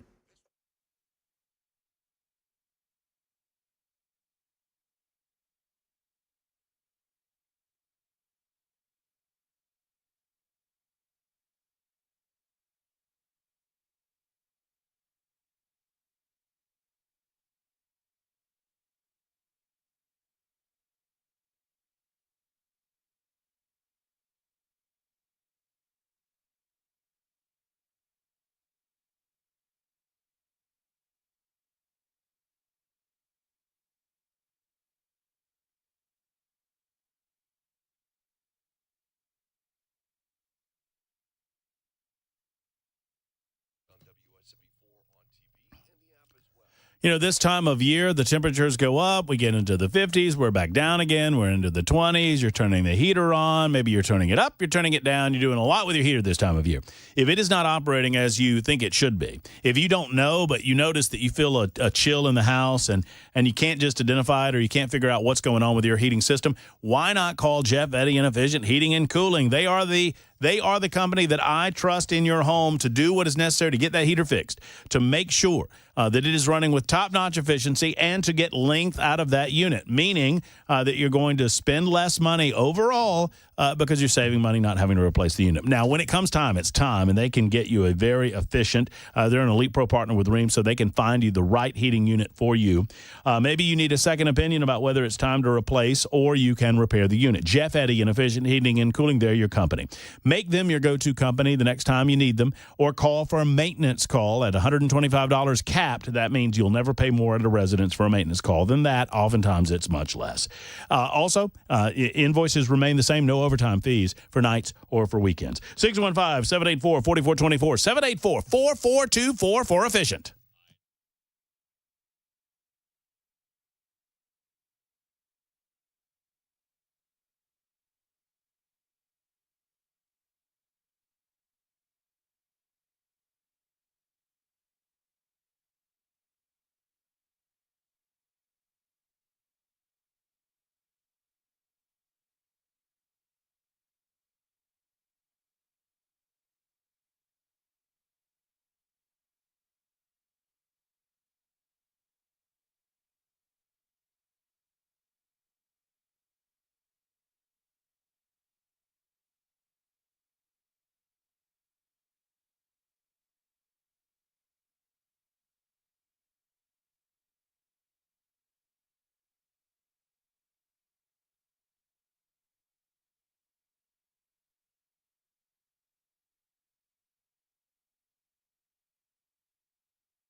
The guaranteed offer is the easiest way to sell your home.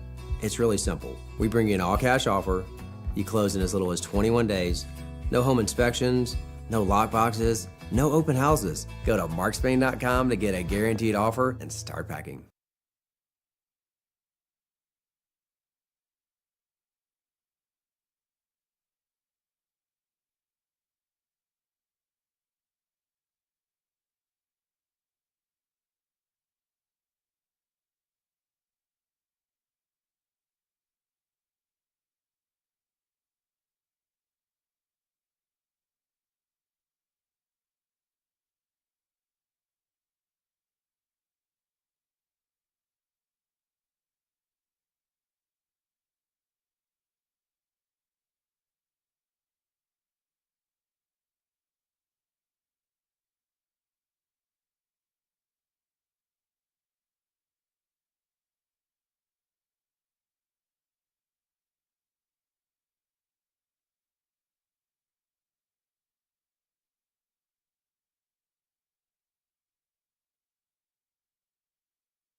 Super Talk 99.7 WTN. As promised, I'll get to as many of you as possible as I'm trying to get out of the way. And we're going to move on to other things at 5 o'clock. So some of you, a few of you are like, hey, we've heard about this. We know where we are on it. Look, this is the time, guys. And I understand that for some of you 100%ers, those of you P1s, I like to call you, that are here all the time, I appreciate and respect you. I love you. Thank you for being with us from sun up to sundown. I appreciate you. And I know that you've heard a lot about this subject, but it is a big deal. It's the biggest subject to be tackled by the General Assembly this year. And I just don't want people to have a position on it. And Frank, without having the information that you need to create a position on it, I don't want you to come at this with a lack of information. Secondarily, I want you to have information enough that you are able to make a choice, you're able to figure it out for yourself, and then I want you to call your representative and tell your representative how you feel about it, because that's what representative government is all about. Scott Zapicki's with us to answer some of your questions. He knows the particulars, the ins and outs of the legislation like really nobody else. We were talking with Derek, and Derek, I thought that it was important that we give you a full-throated answer to your concern that this would not benefit rural communities in any way. And so, Scott, I'll let you take it with Derek. Well, first of all, Derek, your assumption that there may not be a private school in Weakley County, we don't know. When this investment starts to happen, these private schools normally tend to spread out because they don't want to be on top of each other. But you're right. Normally, most of them congregate around the large metropolitan cities because there's a lot of people to choose from. But if you look at the state of Iowa, they are dotted all across the state. They're not just focused in Iowa City or Davenport or Dubuque. They're all over the state. Second of all, sometimes it may be okay that it doesn't affect you right now because you have time to look and see how it's going to go. And you can react to what you see. And maybe you say, hey, you know what, to your wife or whatever, it's important to move. And we're going to move to a place to take advantage of this. What do you think, Derek? Right. Well, and I understand that. I was just trying to, the whole sell point of this is, if the parent's not happy with the school that their kid's in, or they don't think that their kid is getting the education that we think they need. I'm just saying those rural communities where they're locked into those places. And me, myself, that's why I moved up to where I'm at now around Spring Hill in Columbia. But there's other families low-income families that can't move and have that option to move. But I'm just saying, what is it benefiting those people when I still think you're going to have kids that are not going to, in overall, are not going to be able to benefit from this. So and I don't want to take a lot of your time because I know you got other people. But my other question, I know you said about the homeschool. The homeschool is not included in it because they don't want the state to tell them or the government to tell them how they're going to run. Well, what do you do about the private schools? Because most private schools I went to were Christian based or religious based. And if they're taking money, is the state or the government going to step in and tell them how to run their school and stuff? Because I don't think that's going to fly with some of your private schools either. The quick answer to that is no. It's written right into the legislation. Yes, that is correct, where we make sure that we have buffers in place that we cannot get into their business. Curriculum, textbooks, religion, whatever it is they do, they're going to continue to do. They're just going to report what the test is so that we can track the progress of that student. Gotcha. Derek, thank you for the call. 43 after the hour, Super Talk 99.7 WTN. Here's the reality, and I know that those that are pushing the bill probably won't necessarily say it this way. The reality is that there are some parts of the state of Tennessee that are going to be impacted a heck of a lot less than other parts with this legislation. Yeah. That is a reality. But anything that, in my opinion, that gives any family members, any parents, the ability to make better educational choices for their kids is a good thing. And they have, the authors of this legislation and the champions of this legislation have convinced to me, and I'm just one guy. I'm not telling anybody how to think. I'm just telling you how I think about this.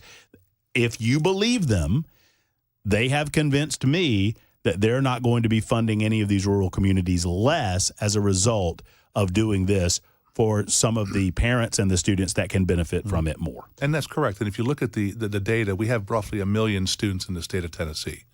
In Davidson, Nashville, and Shelby, Memphis, 1/3 of our students are in those two districts, 1/3. And if you look at the academic performances of those two districts, they're abysmal. We have to get better academics, just in scale, right, man? Over almost 300,000 kids are in two districts. I'm going to try to homogenize a theme that I'm seeing on the super text line, too, along those lines, which is, hey, guys, why don't we just better education in public schools instead of focus on getting kids out and getting them into private schools and figuring out a way to do that? What do you say to that? Well, like I said when I started off, the first thing the General Assembly has done over the last decade is we've doubled the amount of funding in public schools because what have we been told? More money will work, right? It has not worked because we've doubled the amount of money in public education. What's changed are test scores in third grade has been the General Assembly's ability to craft legislation in the last 2 years that has basically taken us back to the way we used to do it in reading. We have a math bill coming, a recommendation on how we're going to deliver mathematics. And then we're going to look at teacher evaluations, and we're going to rebuild this whole system. But the problem with education, Matt, is that there's no pause button. I can't push pause for these kids. They have to keep going. And so we have to keep moving forward in education, crafting this as we go. Is school choice going to be the silver bullet? I don't know. But I know this for one thing. If we don't do this, there is no other opportunities for these parents except from trying to find a private school to take them. 1063, who says in all caps, we don't believe them, meaning, well, if you don't believe your elected officials, then... Okay. I mean, I'll take his a no. I mean, do we I mean, I could ask your question, 1063, but why would you believe the answer if you're not going to believe any of the elected officials? I mean, tell me the elected official that you believe, 1063. I'll get that person on, and then we'll ask him the questions. Because, I mean, you're saying, well, they say this and they say that. We don't believe them. Okay, well, then don't believe them. Well, I can tell you this. When you see that's fine. When you see the language, roughly it's going to be about a 10 to 11-page bill. It's very easy to read it because it flows very well. And just read the bill when it comes out. Well, and if they do, if Scott Cepicky and Bill Lee and the rest of the leadership and all the people that are going to vote for this, because I think it's going to pass, if my independent whip count has any say, if they do, then you can take them to court. If they violate the law, you can take them to court, or you can vote them out of office. Why wouldn't we want to be behind this to help these kids? Why wouldn't you want this thing to succeed? I don't know. I don't know why 1063 doesn't believe you, but he doesn't believe you. Okay. So there you go. So let's talk to Scott in Dixon next. Hello, Scott. Welcome in to the Matt Murphy Show on Super Talk 99.7 WTN. Brother, thanks, man. I apologize. I got a crying baby in my hand, so it might get a little loud. I apologize. I'll keep it down over here. All right. Thanks, man. Listen, we're all about it. Last year when we heard about it, we were so excited, and we were homeschool because of the public school system. That was never our intention, but when we got married, and the public schools being what they are, we're like, all right, we're going to homeschool, and we're going to make the adjustment. We're going to sacrifice. We're going to do that. So then we heard about this. We were all excited. Sorry, I'm out of breath. And then, of course, the last time I called in about, the homeschoolers not being joined in.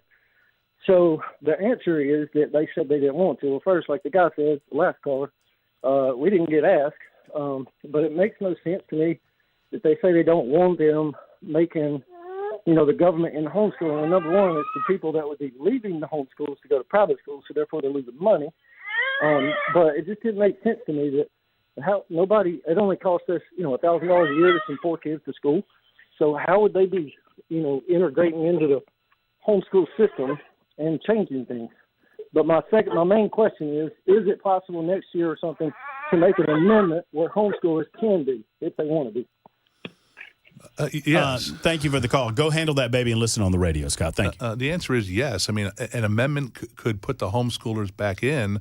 But as a legislator, I would ask the same group, who represents many groups across the state of Tennessee, what are your thoughts? Do you guys want us back in? And maybe they change their mind based off of what they see the interference is with the private schools. Hey, there's no interference with the private schools.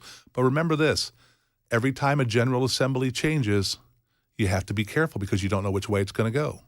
And so I'm going to err on the side of a letter from the Homeschool Association, and I know some of you may not like that. Go talk to the Homeschool Association and tell them to change the letter to us. 615-737-9986. So many of you. All right, I'm going to make. I said 5 o'clock. I'm probably going to make you stay till a little bit later because a lot of people have questions. I just want all of your questions to be answered. If you have further questions or concerns about the homes, I will say this: if you hear something covered that is your subject, understand we can only cover it so much. And so if you're concerned about the homeschool aspect of this, it's my understanding, as Scott has said on several occasions, the homeschool associations that lobby the legislature said, we want no part of this. No part. If you have an issue with that, then you need to get with some of those associations and tell them, no, we as members of your association or whatever want a part of it. Mm-hmm. I don't know that they're going to be able to piecemeal individually people into the programs if the homeschoolers said that they don't I want would to be a part assume if a letter came from the Homeschool Association you'd reconsider changing their position, I'm sure Governor Lee would probably change his position. 615-737-9986. Let's go to Joseph real quick because, Joseph, I hope your question on homeschooling has been answered. Has it? Not exactly. Can you hear me? Yeah, go right ahead, Joseph. All right. Well, thank you for taking my call for the beginning. I just wanted to say we are homeschoolers. We have 4 kids that have gone through that pipeline, 2 in college, and 2 have graduated and completely debt-free. I'm very proud of them. My question, though, is, we would gladly take money if you threw it at us. But I also understand that there are some very devout homeschoolers who wouldn't want the interference. I think the original draft of this bill said that you could opt out if you wanted to. So what is the argument for not including homeschoolers if they could opt out? My best guess is it costs too much, and that's the secret that nobody actually wants to say. It costs too much, so we don't want to include it. Is there any merit to that, or why not just include homeschoolers and then let them opt out if they want to? Joseph, keep listening. In the interest of time, I'm going to cut you off and let Scott answer, and I've got about a minute in this segment. Go ahead. So I'll be very quick. The short answer with that is in the original language of the bill, homeschoolers were written out. There was no opt-out function. Homeschoolers were out, and if you're a Category 4 school that accepts homeschoolers, you're out of this bill too, because we're trying to honor the request. I've seen every draft of this. I've never seen one where there's been an opt-out for homeschoolers. So there you go. 52 after the hour. Super Talk 99.7 WTN. I'm extending time on this subject, much to the chagrin of a few, to the delight of others, because I want to get all of your questions in on it prior to you making your decisions about it, so that you can let your representatives know where you stand on it, and they can make their decisions as a result. It's 52 after the hour on Super Talk.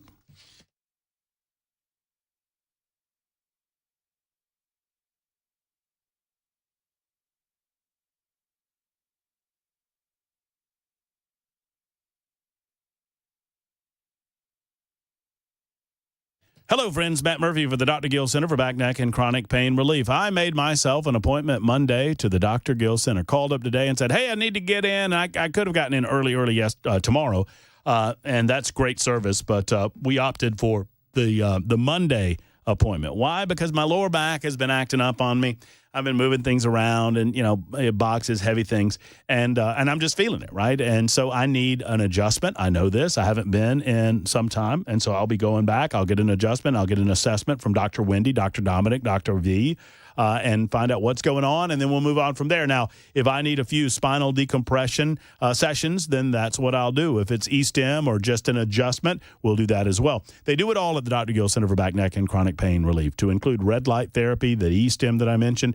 They also have Class 5 laser systems, and, of course, the spinal decompression that Dr. Gill himself brought to Middle Tennessee so many years ago. Make the call that so many others have made to the Dr. Gill Center. They are the originator. They are the best. 615-882-4838, 882-4838, online, callmepainfree.com.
A Nashville neighborhood says the license plate reader cameras they paid to install themselves are already paying off. You'll hear it at 5 on Super Talk 99.7 WTN.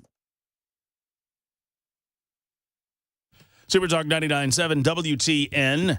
All right, we have a minute or two left in this hour, and I've impressed upon Scott Sapicki the importance of answering each and all of your questions. And we're going to do that, and then we're going to finish it up, and we're going to move on to some other matters, to include Joe Biden's swan song last night in the White House. I've got a couple of clips to play you there. We'll talk Hamas. We'll talk about a few other matters that are of interest to me, and I think they'll be of interest to you as well.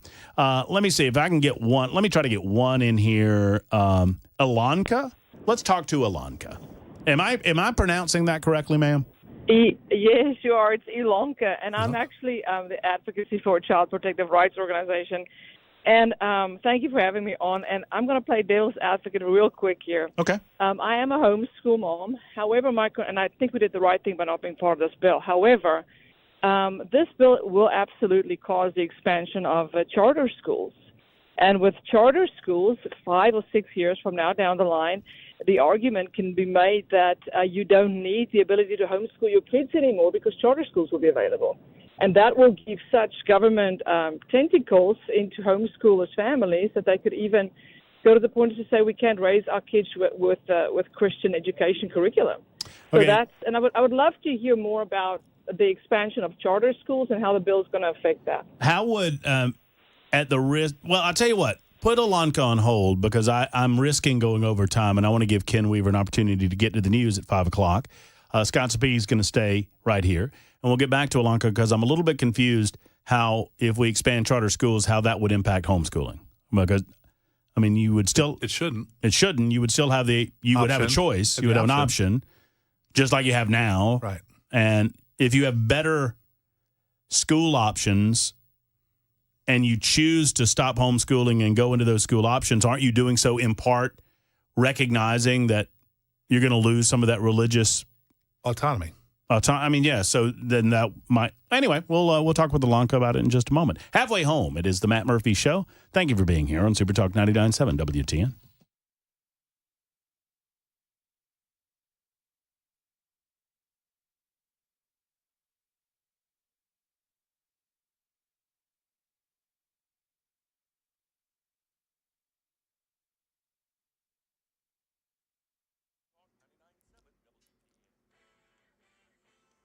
I'm Ken Weaver with your top stories. Full forecast and traffic coming up in 5 minutes.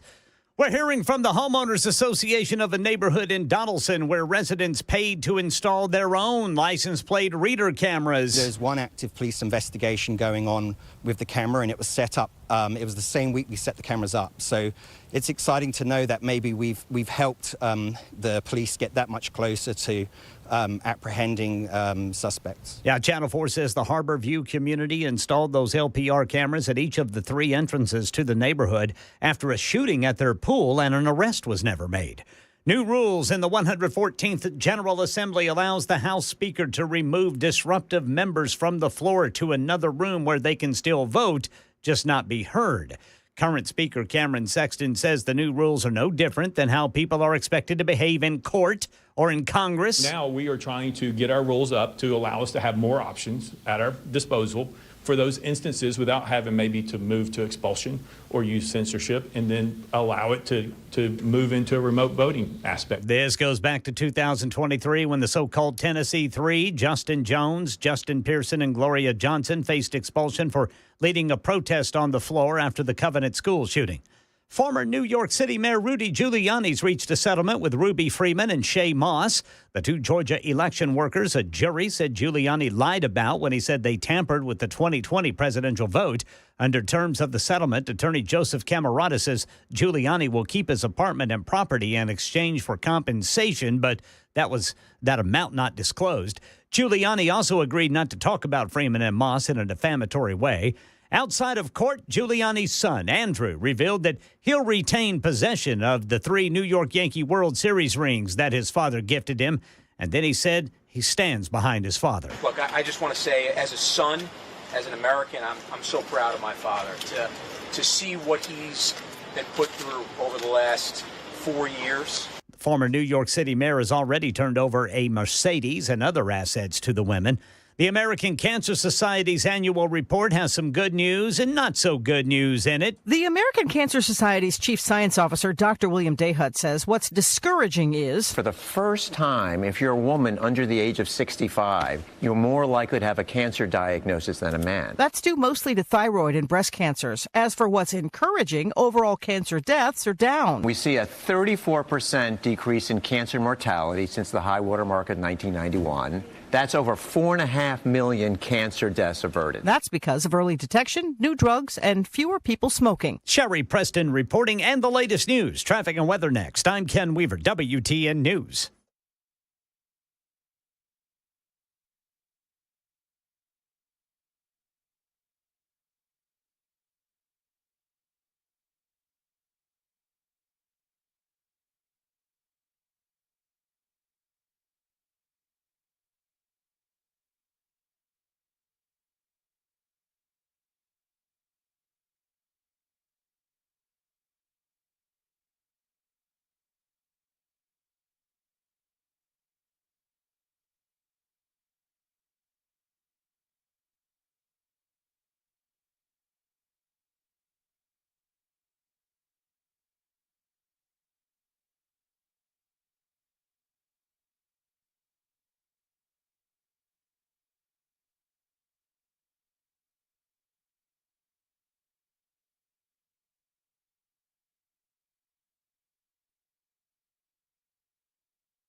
Friends, it's Matt Murphy, and I'm so pleased to be able to tell you and talk to you about our buddies at Eurofix. And I've got exciting news for those who have not heard, especially for those of you that live in and around where I live in Mount Juliet. You know, Eurofix has been growing for 26 years. Aaron Stokes has been growing his company since it began as a little small-town mechanic, starting in a barn in the backyard. And now they have 5, count them right now, 5 different locations to serve you. They can serve you in Franklin. They can serve you in 100 Oaks. They can serve you in Murfreesboro, Belmead, and now Mount Juliet, right across the street from the Dairy Queen. So you can take your card in, get yourself a dip cone, and you're a happy camper. Eurofix can serve you with less cost than the dealer prices that many of you have become accustomed to. Don't pay dealer prices. You don't have to. You have a European car repair company right now, and they are in Mount Juliet. So 5 separate locations, a 3-year nationwide warranty, a free loaner car with every repair appointment. It's Eurofix. Tell them Matt Murphy sent you. 844-EUROFIX or visit myeurofix.com, myeurofix.com.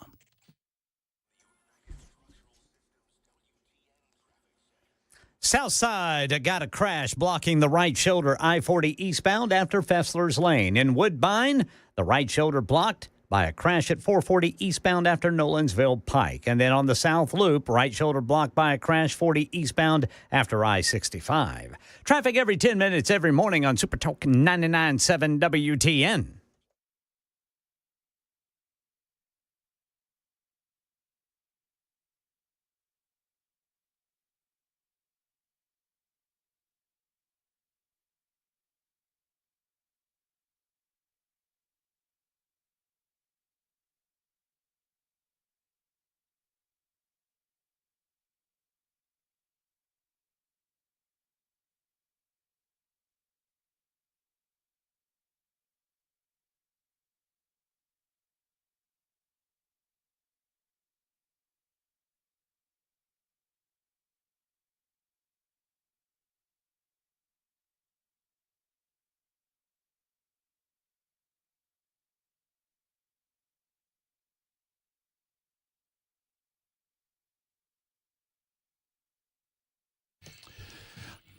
All right. I extended Sapicki for what it's worth on Super Talk 99.7 WTN. I apologize. Last time I had an extended Sapicki, I had to go to the doctor, get that cleared up. Hey-oh! It's the Matt Murphy Show, Super Talk 99.7 WTN, 8 minutes after 5 o'clock. My name is Matt Murphy. Don't I look a lot better on the Super Talk TV? Don't you think? Oh, it's like you had a makeover. Relatively speaking, I feel like I look a lot better. I mean, Ken Weaver always looks so great. I mean, he's white as a ghost in there, though. Why do I look so freaking white in here? Do you have the blue light on, Ken, or do you have the warm light or the cold light? I just got the overheads. Yeah, Ken, How about that? Ken, it's called sunshine. I'm not getting any right now, Brother Sapicki. No, brother, you are not. Little vitamin D wouldn't hurt. I need a window. Sapicki won't admit it on air, but he can tell you the tanning booth that he goes to. Easy now. Down there in Columbia. Murray County. I need to give me one of those. That tanning booth is the seat of your tractor, right? That's what it is, brother. Yeah, okay. Taking care of cows. I had to get my light. I mean, Sapicki's looking so great on the Super Talk TV. I had to get my light going, and it's the material. Yeah, he's got no light on him. Say, what does that tell you? I don't know what that tells me, Chris Webber. I don't know. Do you have any lights on you? Because you look good, too. Yeah, I got a light. It means my wife takes Now, care of Ken, me. you don't look nearly as white as you did earlier. Well, that's because I turned down the overheads. There you go. You gotta, I don't know. I don't know anything about all. I'm just fat and happy and ugly, and I was on the radio for a reason, and now we're on the TV too. Super Talk TV, YouTube, Facebook. Hey, all I know is President Biden's leaving. That's good stuff, right? Praise the Lord, and you get your hair cut. Oh man, you've been after me about this hair for a long We time. need to do I'm telling you, a fundraiser for something. Come in and whack off a piece of your hair. We talked about this the other day. How many inches? I think do it's you need? 10. 10 inches. Yeah. I'm close. I mean, I'm relatively close. They might make an exception for that. It's a main. I mean, I think you know what? I've been looking at it for a while. Considering that every time Sapicki is on the radio with me, he makes a comment on it, I think somebody's a little jelly. Oh, no, I got plenty of hair. And it's, I need to know what your product is. You use mousse in that? That's mousse. Nothing. I wake up like this. No, you are. Okay. All right. Now you're talking like a politician. Now you're telling tales. All right, so if you have any questions, it's time to get them in because we're going to finish this up. We're going to do one more segment on the subject of the Education Freedom Act, and then we're done with it for the day.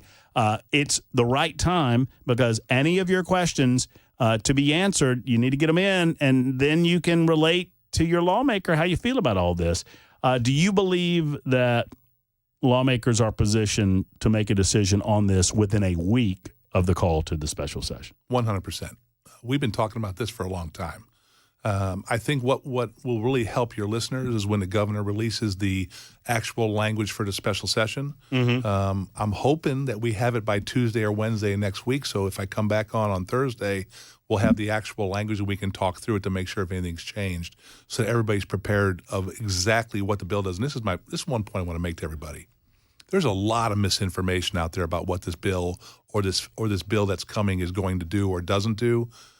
I'll come on and be honest with you, and I'll tell you exactly what it does because I want what's best for Tennessee. I do too. That's I do all. too. We want to get it right.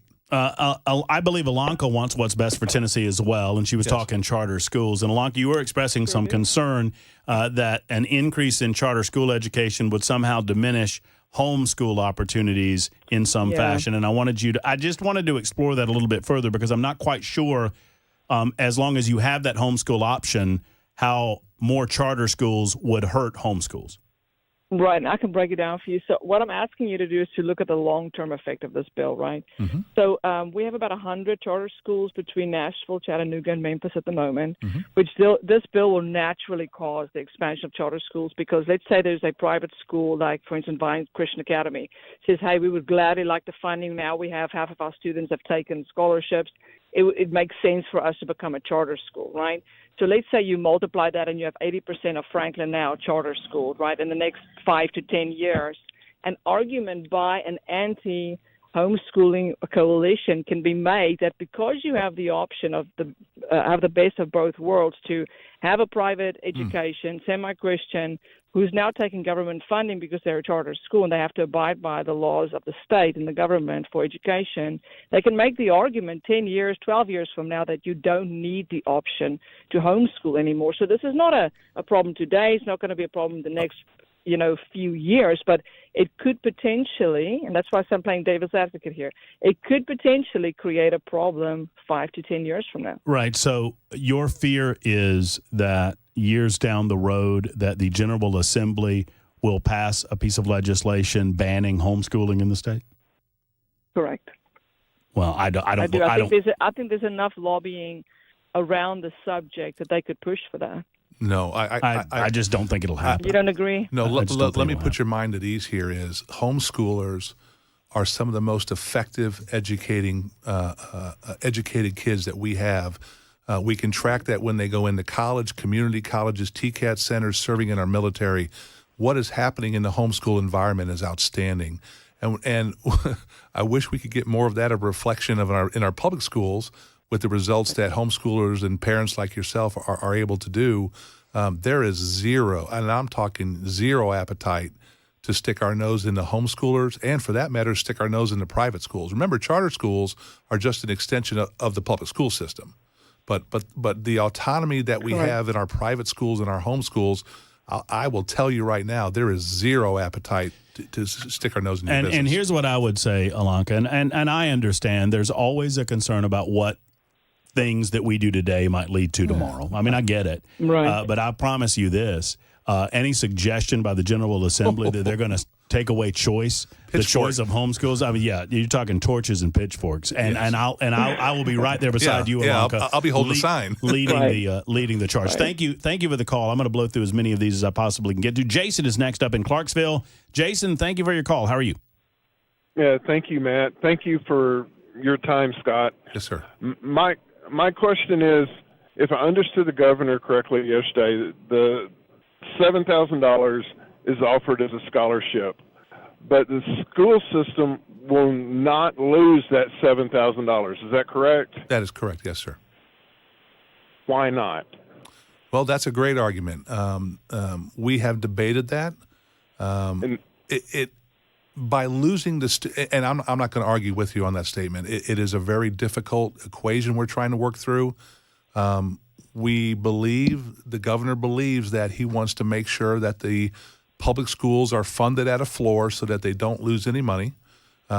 You would have smaller class sizes, which is one of the things that the public schools said that will get us better outcomes.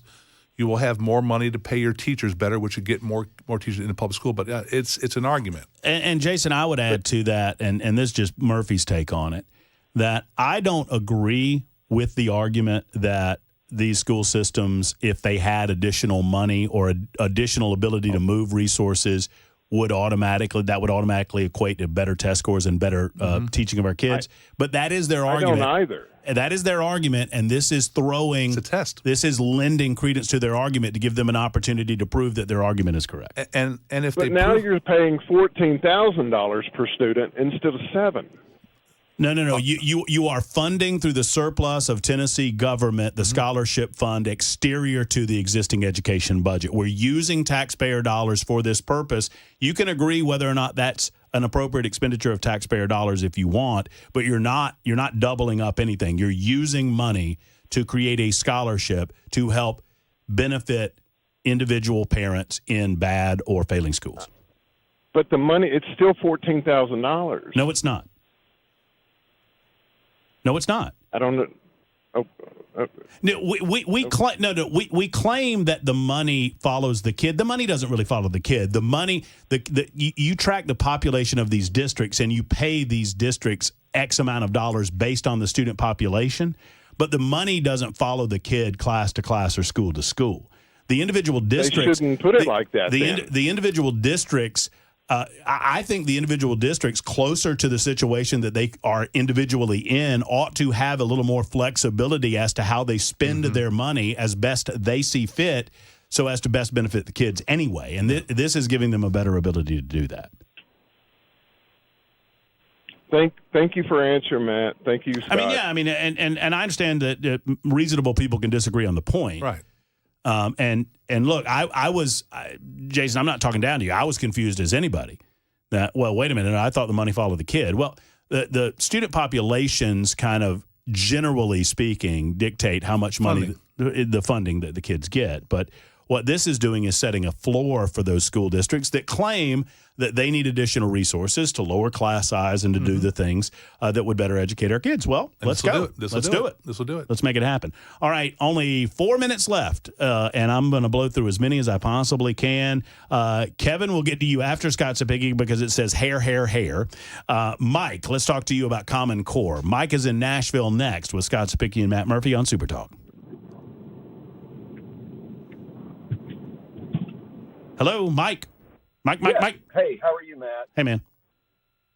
Yes, sir. I wanted to, in my inquiry, I wanted to find out whether the legislation addresses what I would call both teaching methods and the inherent overhead that we see in the public school system, where a lot of the funding gets chewed up in administrative costs because there's too many superintendents and not enough teachers. And I think that that's a big reason why teachers are not paid as much as they should be. And I say all these things because when I have helped a young lady who was doing simple, what I would think is simple math, the Common Core teaching methods, I just showed her the way I learned it when I was in with school, and she said, "This is so much easier." I said, "Yes, it is." And what I would like to know is the legislature going to try to address methods giving teachers more freedom in how they can teach students to get the results that we need to obtain to catch up? Because I am a student from the Metropolitan Davidson County school system. When I went to school in the 70s, in grammar school, later middle school, and of course high school. When I got to college, Mike, I'm not trying to rush you, but I got 4 people behind you in 2 minutes. So just what's your question? I had to take 2 semesters of courses in order to catch up in college. Okay. So the concern is educational opportunities in the classroom. Thank you, Mike, for the call. That's one of the things we tried to do over the last 2 years, is to go back to the basics and fundamentals that we all enjoyed in the 60s and 70s in education in our country when we led the world in education. But he did touch on something that's 100% correct. Since 2000, and now we sit in 2025, our student population has increased 5%. Our teaching population has increased 10%. Principals and assistant principals, 39%. Administration, 95%. No, you got to get rid of that. That's the problem. We're so top-heavy with administrators. That's how you get the money back into the classroom is to get lean and mean at the top. And if the credit on the money front with the floor funding of these public school systems, that they don't lose funding even if they lose, the max population that they're going to lose statewide is 2%, right? Most. Secondarily, look, Scott, tell me if this is not fair. The state of Tennessee, through the scholarship program, is increasing funding within, quote unquote, the overall arching educational opportunities of the students in the state of Tennessee by $140 million. Correct. There's an increase in spending. Correct. So that's where I think people are getting confused. Plus, they're not pulling the money from somewhere and putting it in another place. They're increasing funding in educational opportunities in the state of Tennessee by $140 million, but they're just doing it in the form of scholarships. Like we have over the last 10 years. Right. Doubling the amount of money in public education. All right, one more, and then we got to cap it. It's Randy's turn. Oh, it worked for me, I think. Hey, Randy, how are you? I'm good. How you doing today? I'm great, Randy. You're last up on this current subject, buddy. Okay. My thing is that with this is what about the private schools that have already been doing scholarship, and they have pulled out the best African American athletes from the public schools. And, is this just another way of segregating? I don't believe it would be. I mean, I don't know. What's the question? My question is, what's the difference in this and segregation of black schools and white schools? Say that again, Randy? What's the difference in this and segregation like it was in the 60s, like you mentioned a few minutes ago, in black schools and white schools? How does this have anything to do with segregation? Because most kids is going to be segregated, because the poor kids are not going to have the opportunity in the smaller counties as the kids in Metro. What does that have to do with segregation? Because it'd be more white people wanting to go to schools that primarily fit them. Randy, I think you got it exactly backwards. In Nashville, Tennessee, and in Memphis, Tennessee, you have a far greater population of minority students, African American students, who are going to have far more opportunity to benefit from this program. Absolutely. Okay. Absolutely. I'll go for it then. Oh, I mean, All right. yeah, No, just no. I think it's exactly the opposite. We said to understand your question, but, Yeah. but you're absolutely right. This is going to create a greater opportunity for minorities to take advantage of a better education. Scott, thank you for My the pleasure. time. An hour and 20 minutes. We're going to move on from the subject right now, but we will readdress it as it comes up next week in the legislative session, special session. There's Representative Scott Cepicky, 23 after the hour on Super Talk.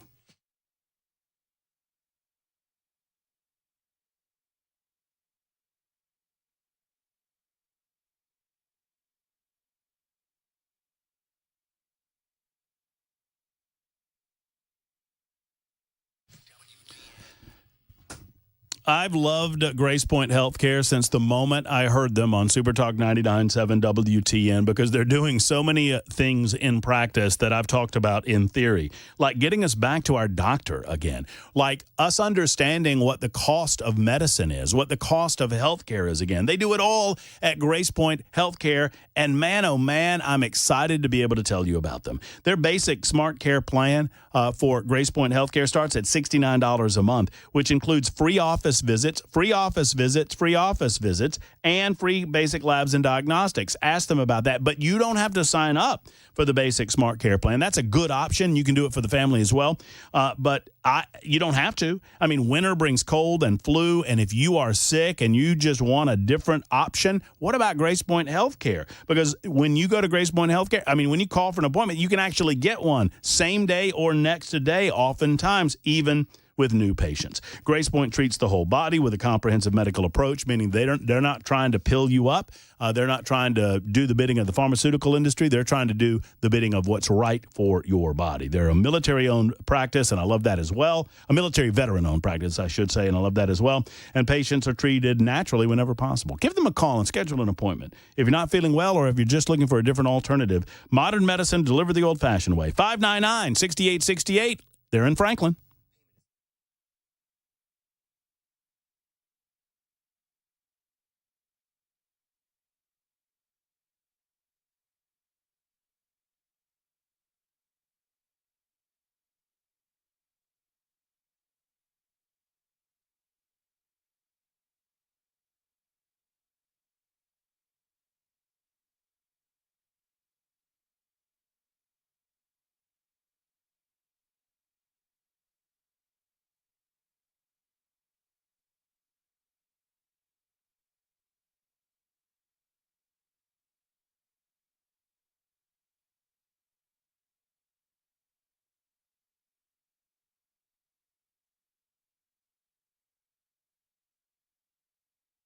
The guaranteed offer is the easiest way to sell your home.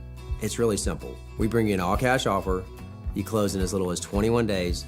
No home inspections, no lock boxes, no open houses. Go to markspain.com to get a guaranteed offer and start packing.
We're hearing from a Nashville neighborhood that paid to install its own license plate reader cameras. We'll tell you about it at 5:30 on Super Talk 99.7 WTN. Why, thank you so much, Mr. Ken Weaver. Has everyone seen Donald Trump's new official portrait? I've heard about it. It's you need to see it, Ken Weaver. It dropped intense. today. It is it is kind of it's I mean, I guess we could call it Daddy's Home. I don't know. I mean, that was the first one that came to my mind. It is reminiscent. I'm looking up here. We have a copy of his mugshot. It is kind of reminiscent of the mugshot. I thought that too. Yeah. I mean, it's not quite as intense. It's not quite as sour, maybe. It looks more like I'm ready to get down to business. BA would be the initials that I would use for what this is. But, not even 5 days. It went today's Thursday. So Thursday to Friday, Friday to Saturday, Saturday to Sunday, Sunday to Monday. 4 days. A little over, a little less. I can't do the math in my head, but 4 days before Donald J. Trump is sworn in as president of the United States of America. If you've not seen the mugshot, first mugshot, and I've seen these side by side. So if you've not seen the portrait, I should say, look it up. If you see them side by side, it's kind of how it was, how it is, how it's going to be. So it's the first official portrait of Donald Trump, the 45th president of the United States, and he's smiling. I mean, he's got a big smile on his face, nice red tie, or nice blue tie. And then the second one, it's his mugshot, and he's looking stern and a little ticked. Looks a little ticked in the mugshot photo. Little, I'm coming for you. I'm not happy about this, and you're going to know about it. And in this one, it's kind of a blend of the first two where we got business to handle and we got an America to save. I love it. Absolutely. And they're lighting it from underneath. Yeah. So he's got that glow to him. It's just I love everything about it. We'll talk about Joe Biden leaving the Oval Office coming up in just a moment. Take your thoughts on that. 615-737-9986. That's right. Joe Biden offered his farewell address. And may I be, one of a chorus of people across the United States of America to say, don't let the door hit you where the Lord split you. Farewell, Joe. We'll talk about more of that momentarily, right after the news on Super Talk.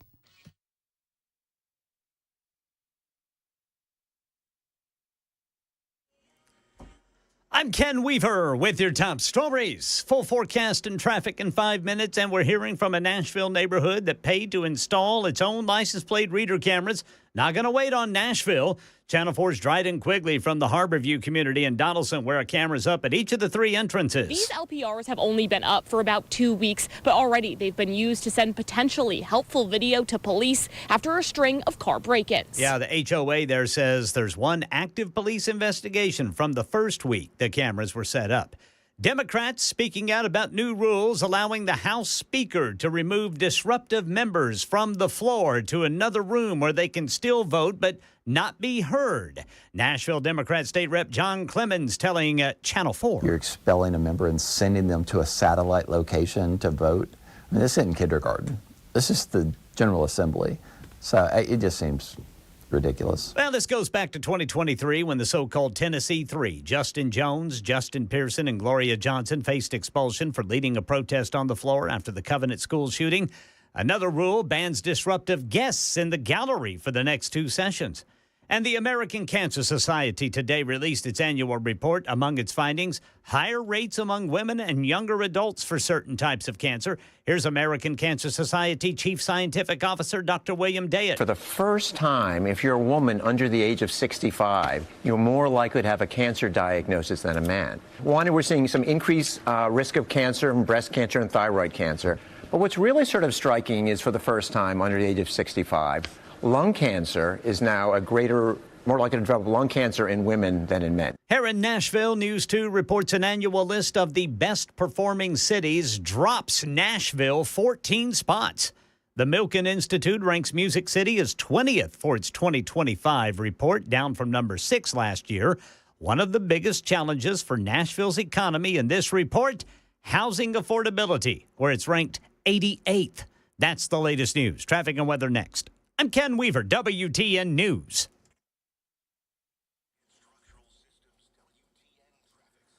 Woodbine got an accident blocking the right shoulder 440 eastbound before Nolensville Pike. Got 40 eastbound after Fessler's Lane on the right shoulder. And then the right shoulder blocked on the south loop. That's going to be 40 eastbound right after 65. Traffic every 10 minutes every morning on Super Talk 99.7 WTN.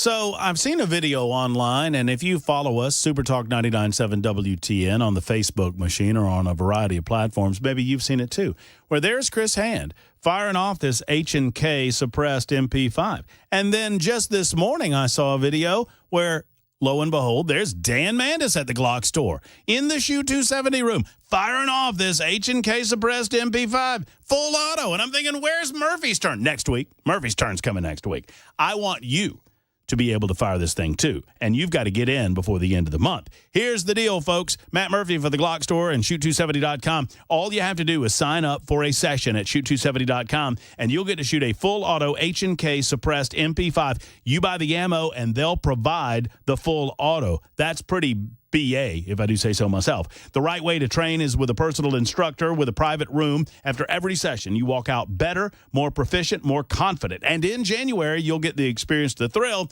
of shooting a full auto MP5. It's the incredible, it's the incomparable shoot270.com. Find out more by going to that website or go to glockstore.com for more info. Only in Nashville, my only place to train is at the Glock store. They're minutes away from the airport and worth the drive from anywhere. Tell them I sent you to the one and only Glock store.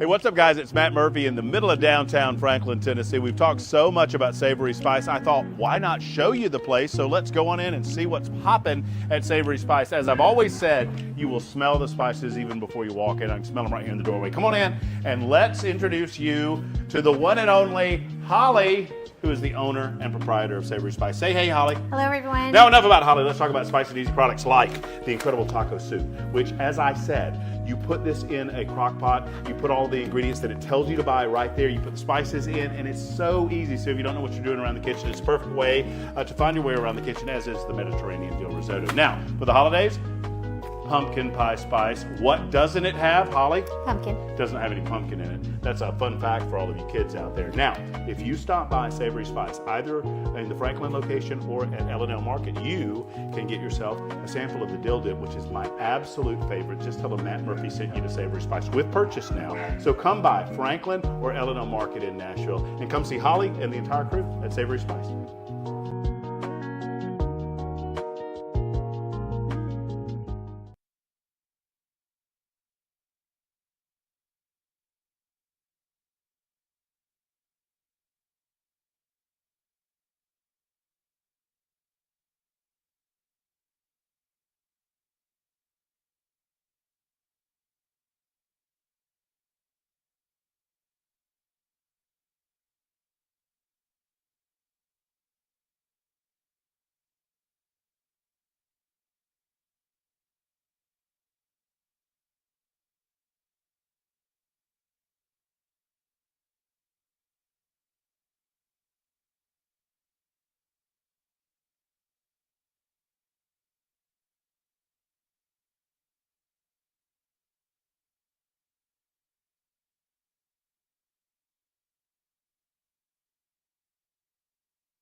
So here's what I will do. It's a suspension of the previous rule. By the way, my name's Matt Murphy. We host a gathering from 3 until 7. We call it the Matt Murphy Show. It's a part of a larger gathering that is live and local and emanates from right here at the butt end of Music Row that we call Super Talk 99.7 WT. And it starts early in the morning with Dan Mandis. Dan was listening earlier because he was texting Sapicki. How about that? Oh, Wow. really? Oh, yeah. I thought it was past his bedtime. I told him to stop snaking my guests. Why couldn't he say hey? That's what I wanted to know. It's like, you could tell me, hey. You could call up, hey, hey, hey, hey. Boy, Mandis rolls. When I was doing the, I forgot to mention this. I can't believe I missed an opportunity to ding Dan because I love doing it so much. And I love Dan Mandis to death, and all of you know that. When I was doing my British voice during the gang of, or not the gang of, what is it? The Nincompoops in the News. Nincompoops in the News. I was doing my British voice, and somebody said, man, you sound a lot like Mandis when you do that really high-pitched voice. Why, thank you. Speaking of, you know what the news is, and we'll get to some of the hard news coming up in the 6 o'clock hour, to include new information about the Hamas-Israeli ceasefire possibilities. We'll also talk about Joe Biden. Heck, we might even hear a little from Uncle Joe in the Nincompoop segment. You know what the news is. It's time to scour the United States, the state of Tennessee, the globe. That's right. It's Nincompoops in the News Time. Super Talk 99.7 WTN. This is an opportunity for Ken Weaver, Chris Webber, and Matt Murphy to look all over this nation, all over this world, and find the nincompoopery where it lives and where it breathes, and present it to you, the listening audience, and you get to pick the nincompoop of the day. By the way, Weaver's ahead. Am I winning? Yeah, I don't know. It's if my math is correct, which is very suspect, I think it's 5 to 3 to 1. I'm bringing up the rear, huh? I didn't say who's who. I was trying to be nice. Yeah, well. But it's 5 to 3 to 1. So losers eat first. All right, fair enough. I don't mind. This comes from Melbourne, Australia. It all began in September of 23 when a woman and her met a partner on an online dating platform, as people do nowadays. Mm-hmm. They began seeing each other regularly, and they in Melbourne in December of the year, the man proposes to the young lady, and she accepted. 2 days later, the woman attended an event with the man in Sydney, and she was told it would be a, quote, white party where attendees would wear white-colored clothing, and was also told to pack a white dress. Okay. When she arrived, she was shocked and also furious, she says, to find out that no other guests present except for her partner, a photographer, the photographer's friend, and a celebrant, according to her deposition quoted in the documents. So she says, when I got there, I didn't see anybody in white. I asked him what's happening. He pulled me aside, told me that he had organized a prank wedding for his social media account. For Instagram, she said, and wanted to boost his content, wanted to start monetizing his page. So she said she accepted his explanation as he was a social media person. Mm-hmm. He had a bunch of followers and whatnot, and she believed that the marriage would only have been valid if it were held in a court. So she went through with it. She laughed it off, had no intention of actually marrying this person. Well, come to find out, she thought it was fake, but it turned out it was not. What? Yeah, she discovered that the marriage was genuine when she tried to get permanent residency in Australia, or when he used it, rather, to try to gain permanent residency in Australia. So a judge had to grant an annulment after accepting that the woman was tricked into getting married by this guy. So she thought it was just all a big prank, or just, something for fun for social media followers. So he got her there on a ruse. Yep. And then flipped it around and said, no, we're going to pretend to get married. Yep. It's just for social media. I just want to boost my followers. Uh-huh. But it was him actually trying to, all of this was a plan so he could gain residency to Australia? Yep. Yeah. The man in his deposition claimed that they had both agreed to the circumstances, and that following his proposal, the woman had agreed to marrying him in the intimate ceremony in Sydney. But the judge ruled that the woman was mistaken about the nature of the ceremony performed and did not provide real consent to her participation in the marriage. Yeah, she said it was acting. So this guy just wanted to become a resident of Australia, it sounds like. Don't believe anything you see on the internet. Yep. How hard is it to become a resident of Australia? Apparently pretty tough. I guess so. Well, I guess you got to get there.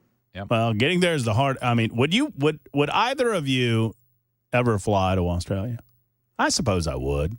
I would do it if it was, the right circumstance. Sure. I wouldn't want to fly in, cramped coach for 14 hours or whatever. My goodness, but what would that first or business class? Do they have business class anymore? I think, does business class still exist? Yeah.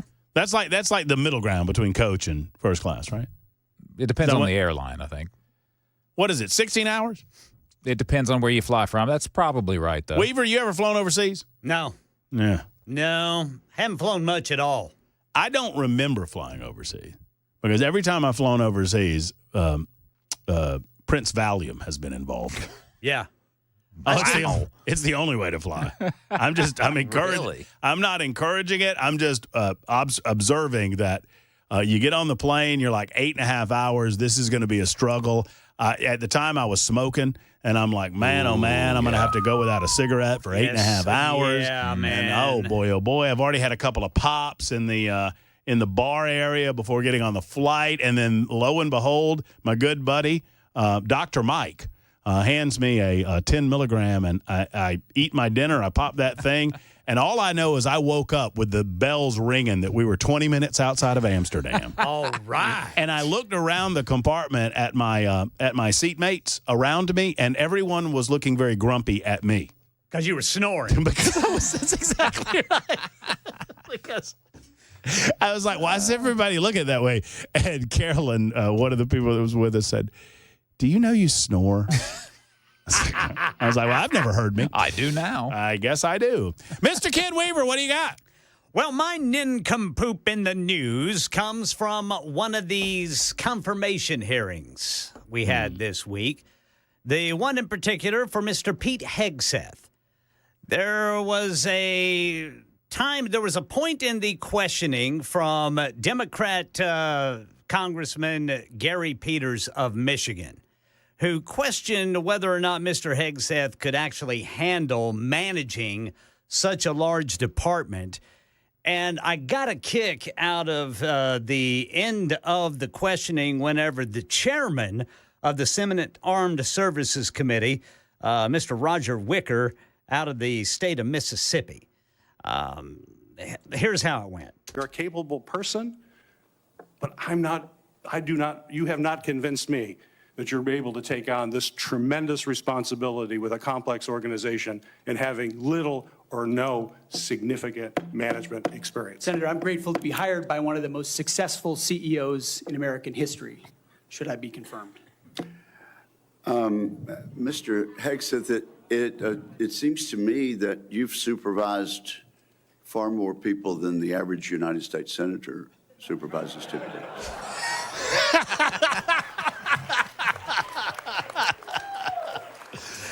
There you go, folks. That is U.S. Senator Mr.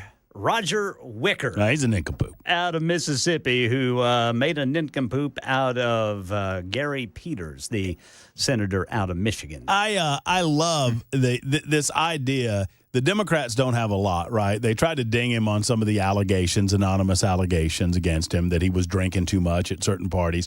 And they went after him along these lines a lot, too. You've never managed. This is an organization that has 3.5 million people involved. You've never managed an organization that big. And I'm screaming at my television watching this guy. Who has? Name it. I guarantee you Lloyd Austin didn't. I mean, who has? I mean, so that's the standard, that you have to have managed an organization that has 3.5 million employees? What organizations have 3.5 million employees? Answer, none of them. It's just wearing me out. So that's a great nincompoop. I'm gonna keep this really, really simple, because I sat here after the show last night and I listened to this. I listened to all of it. Chris Webber went home. I was like, yeah, you're on your own, buddy. Yeah, that's exactly what he told me. I think that's exactly what you said as I started listening to this nincompoop. Americans are being buried under an avalanche of misinformation and disinformation, enabling the abuse of power. The free press is crumbling. Editors are disappearing. Social media is giving up on fact-checking. The truth is smothered by lies, told for power and for profit. These are the same people in the Biden administration, and he can barely get through the sentence without his dentures falling out. These are the same people that sucked up to these big tech media companies all 4 years of his administration, particularly at the beginning during COVID, and demanded, I mean, we heard, say what you will about Zuckerberg, whether he's, I understand that there's a little bit of an aspect of prison religion for Zuckerberg, but, he told the tales that they would call and curse out upper management in Facebook and demand that they take down posts that were factually correct because they didn't like them. So Joe Biden put his governmental thumb on the free market for 4 years, and now that he's leaving office, he's going to moan and complain about it like a nincompoop, and then start talking about oligarchs. Ooh, we got to worry about oligarchs. You know, what are oligarchs? Oligarchs are rich people. That's right. That's all it is, right? And it's and the suggestion is that if you have an oligarchy, that the rich people are powerful enough that they've taken over the responsibility of running the state or government. Name me who that person is, because it ain't Elon Musk. I promise you, Donald Trump's not running fealty to anybody, much less Elon Musk. You mean the same type of people like, I don't know, George Soros, who you just gave the Medal of Freedom to? The Medal of Freedom? Now, I know that as we begin the season of nincompoopery here on Super Talk 99.7 WTN, that we try to keep it light. We try to keep, we try to bring those stories to you that you might not have heard about. But ladies and gentlemen, I couldn't help myself. Joe Biden is my nincompoop in the news. And there you go. That's how we do it. Low-hanging fruit, man. I know. It's a little cheap. Y'all don't vote for me. Vote between Weber and Weaver. Mine was cheap today, but that's my nincompoop in the news. Vote as you will. Super text line open, running 615-737-9986. We'll get to your calls and more from the nincompoop himself right after this on Super Talk.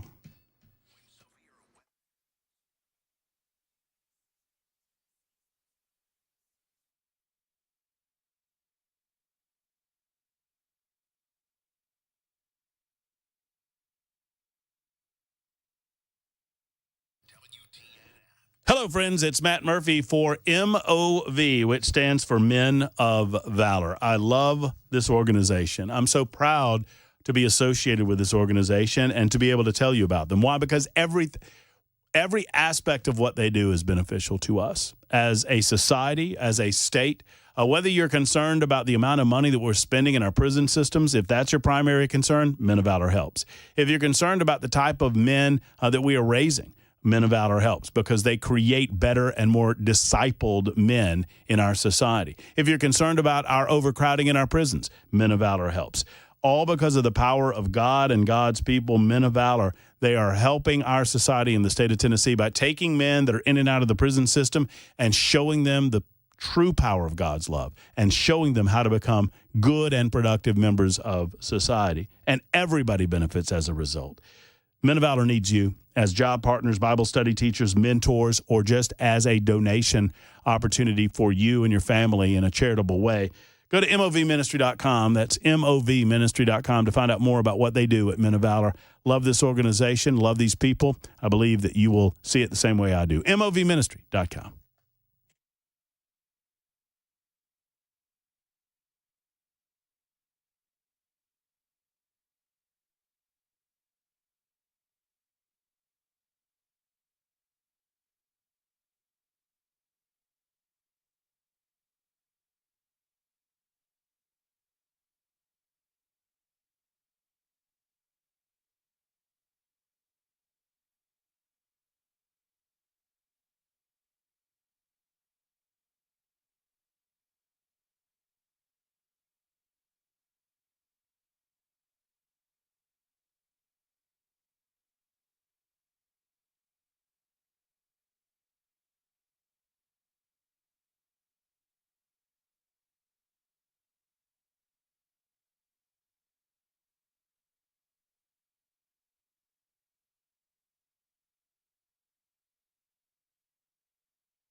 Democrats say Republicans in the 114th General Assembly are treating them like children. Details at 6 on Super Talk 99.7 WTN. Why, thank you, Mr. Weaver. There's a robust vote going on, despite the fact that much like William Tecumseh Sherman back in the day, there were some people that wanted Sherman to run for president of the United States after he ran roughshod through the South and made his march to the sea. And I believe, if I'm not mistaken, I think I've got this quote pretty accurate.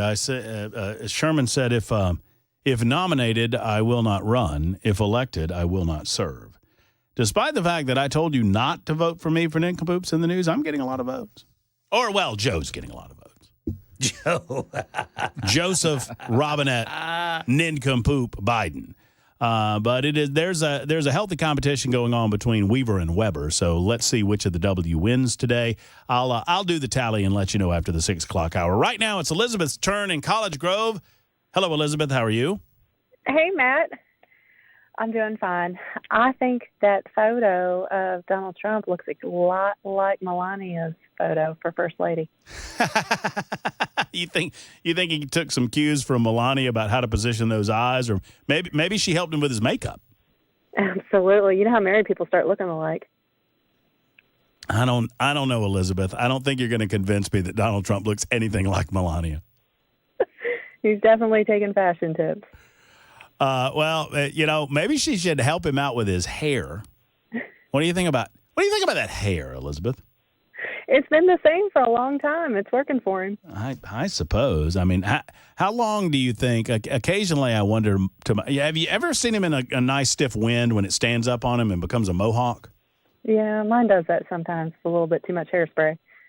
Yeah, I mean, I guess so. I fiddle around with my hair too much, way too much to expect that mine's going to stay in the same place like that. Yep. All right, so you're a big fan of the you're a fan of the new portrait? I love the photo. Yes. Awesome, Elizabeth. Thank you. It's very kind of you. I like that. Elizabeth. I like calls like that. Pithy, to the point. Get right to it. Get out of here. Take notes, everyone. Yeah, more of that, please. Yeah. 615-737-9986.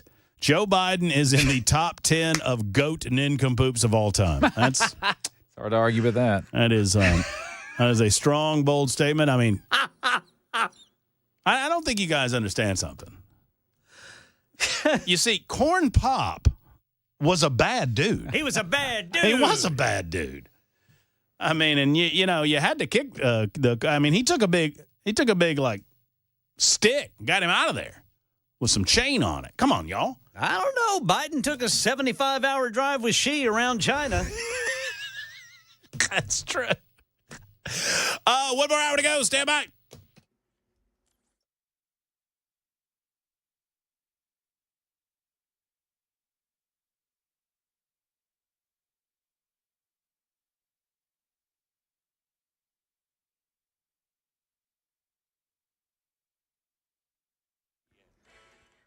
Six o'clock on the dot. I'm Ken Weaver with your top stories. Full forecast and traffic coming up in 5 minutes, and there appears to be some new development in the Gaza ceasefire coming out of Israel.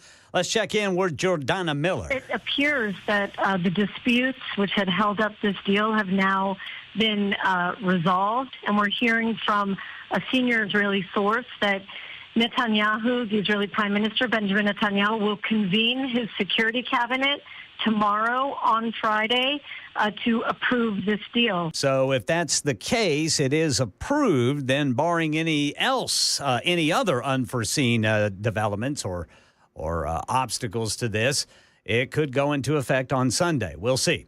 Right now in Tennessee, Channel 4's Stacey Cameron says the State House of Representatives passed new rules for when someone disrupts proceedings on the floor. This all goes back to 2023, when the Tennessee Three, Justin Pearson, Justin Jones, and Gloria Johnson, all got kicked out of the House for disrupting proceedings after protests erupted after the Covenant School shooting. So rules to silence disruptive House members were passed back then, but now the House is going even further, passing a 3-strike rule where the first time a member gets disruptive, their speaking time gets limited. If that member gets disorderly a second time, that member can be silenced for 2 days. And then if the third disruption comes from that member, they'll get tossed from the House chamber and sent to a remote room where they can still vote, but they won't be heard. As for disruptions in the gallery, those offenders could be banned for the next 2 sessions. Rudy Giuliani update. The former New York City mayor is going to keep his apartments and World Series rings. A federal judge in New York was set to decide whether Giuliani would have to hand them over to 2 election workers who sued him for defamation. In exchange, Giuliani agreed to provide the plaintiffs with unspecified compensation and promised not to defame them again. More fallout from the financial issues at Tennessee State University. The director of TSU's Aristocrat of Bands is on paid leave following an audit and internal investigation regarding what interim president Dwayne Tucker says are travel requisitions and advances and related lack of compliance with TCU policies and procedures concerns. And the American Cancer Society has released its annual report. Among its findings, there were higher rates among women and younger adults for certain types of cancer. Here's American Cancer Society Chief Scientific Officer Dr. William Dayett. For the first time, if you're a woman under the age of 65, you're more likely to have a cancer diagnosis than a man. One, we're seeing some increased risk of cancer, and breast cancer and thyroid cancer. But what's really sort of striking is for the first time under the age of 65, lung cancer is now more likely to develop lung cancer in women than in men. That's the latest news. Traffic and weather next. I'm Ken Weaver, WTN News.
Lots of crashes. Let's start on I-24, eastbound East Loop, right there at James Robertson Parkway. Then a little further east in Antioch, you've got the right 2 lanes blocked, 24 eastbound at Haywood Lane. How about I-40?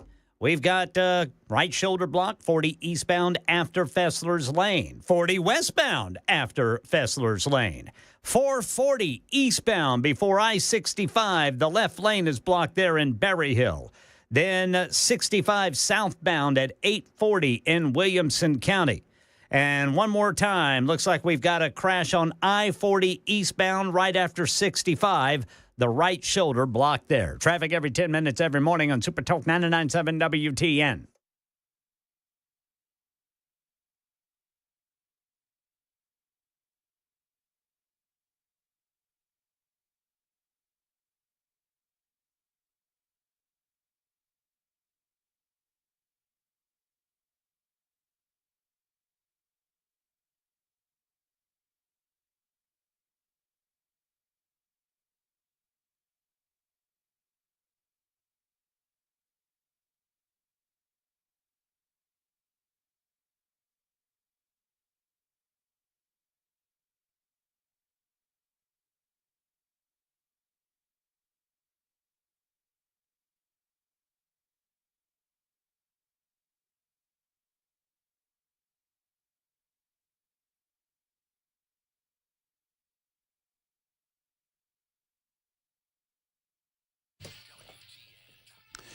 Boy, oh boy, Ed Markey, who is a United States Senator, he's lucky that I did not see this quote I'm about to play you before we did Nincompoops in the News.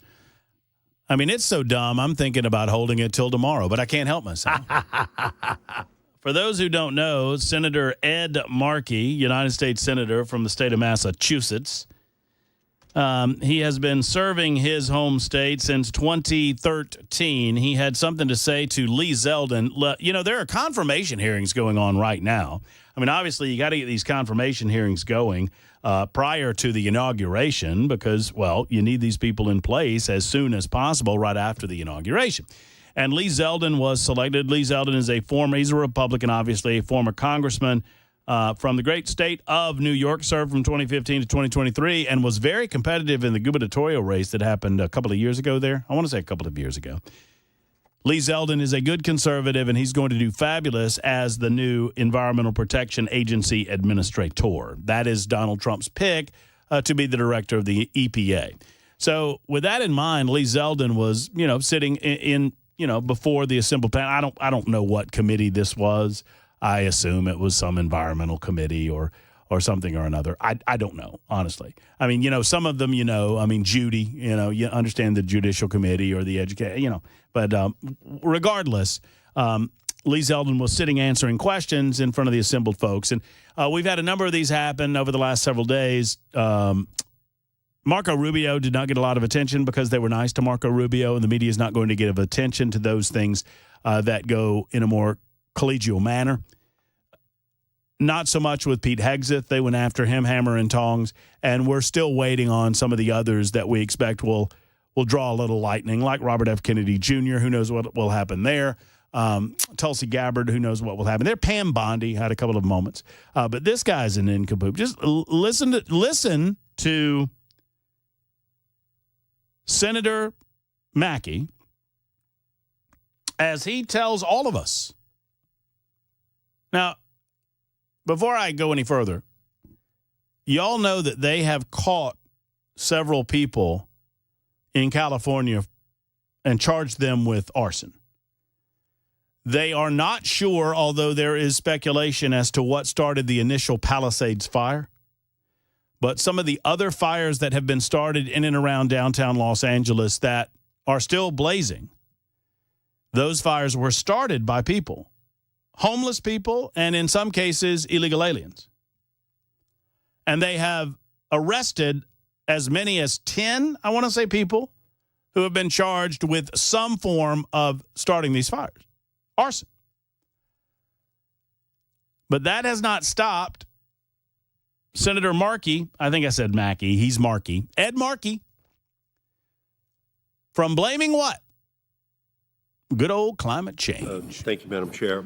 Congressman Zeldin, in 2016, in a congressional debate, you said, quote, "There are many different ways that we can be better stewards of our environment.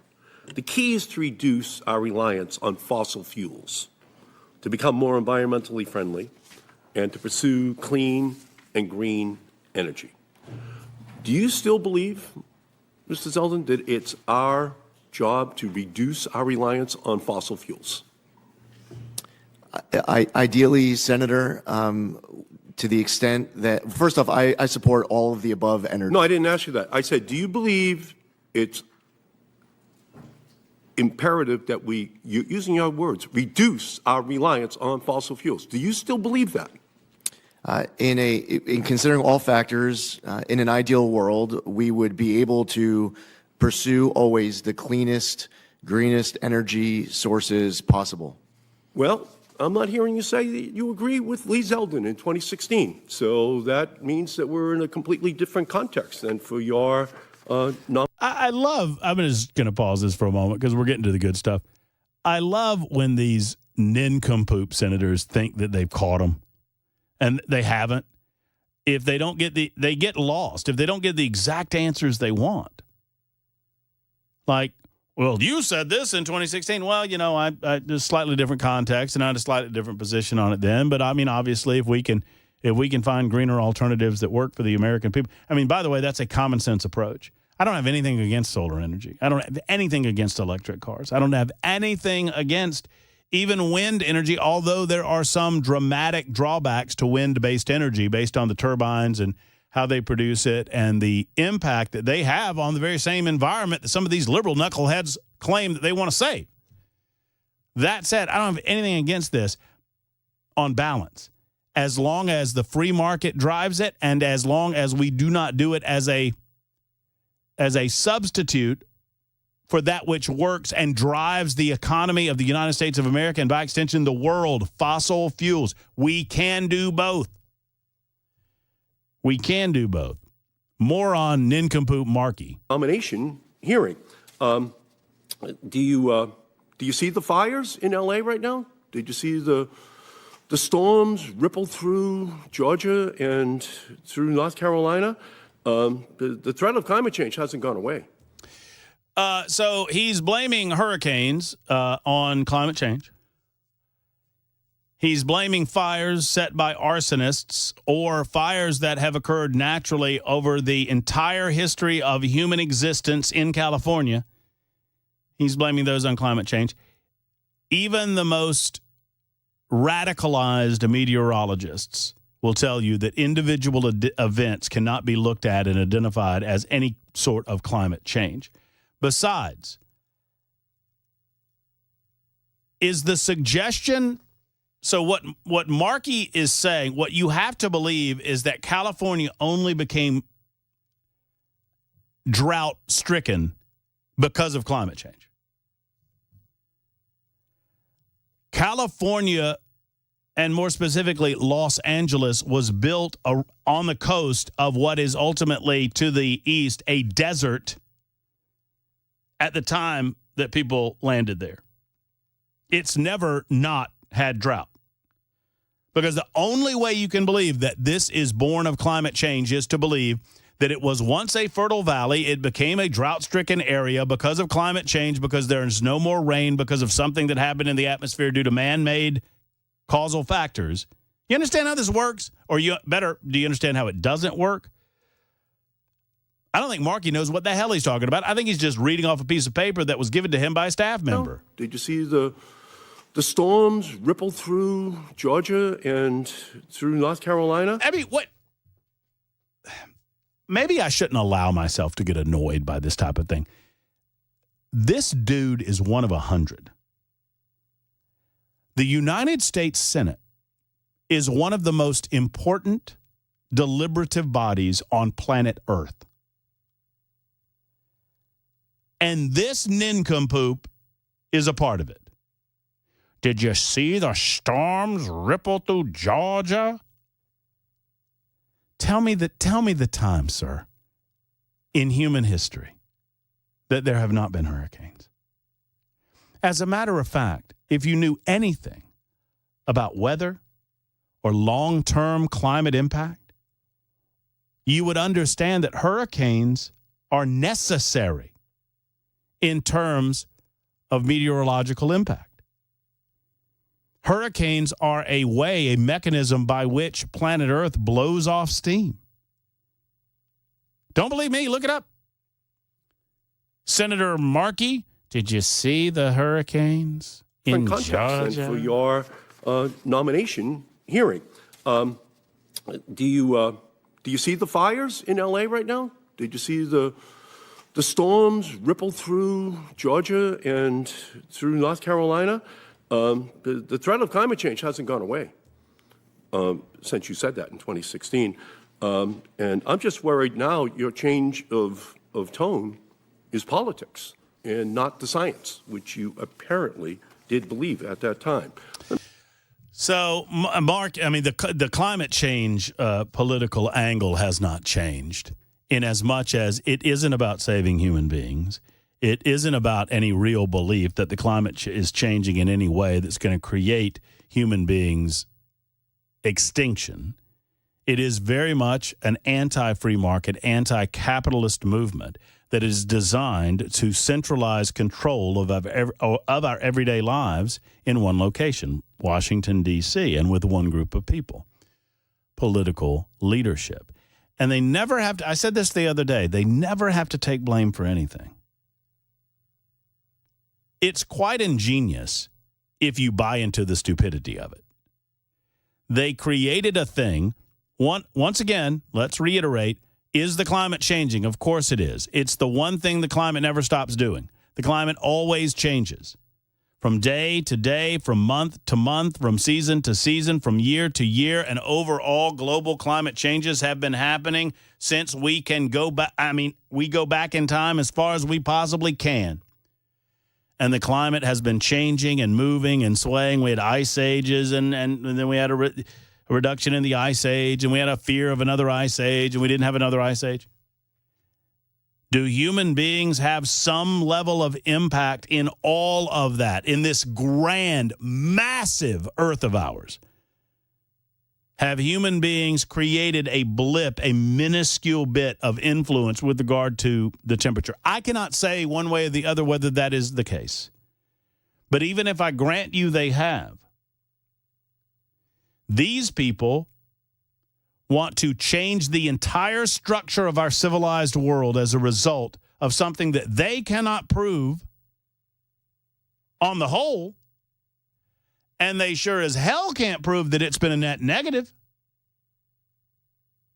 Yet here they are. But it's not about any of that. It's about money, power, and control.